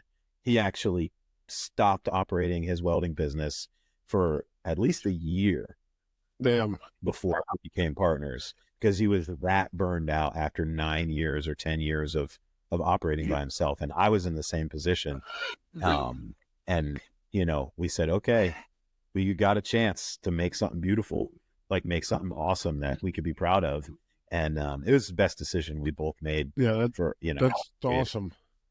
Yeah. I know it doesn't always work out like that, though. No, Statistics don't work. yeah, I believe that because, the partnership was not the greatest of ideas. Yeah. Yeah. The good thing is, we live in America and nothing's forever. Like, Yep. that's bad and it's good. Like, my dad went bankrupt and he left bankruptcy court, walked into another job, and in the next 15 years of his life made 10 times the money he made when he owned his own business, like, and only had to do the stuff that he liked to do. And so, like, nothing is forever. If you're in a bad situation, you guys can separate that out and figure out how to move forward in it, even if it's not together. So, that's crazy. It's crazy. Business is a wild thing. I would say to anybody, business is probably, like, owning your own business and operating it correctly, successfully over the long term is the hardest thing a person could actually do.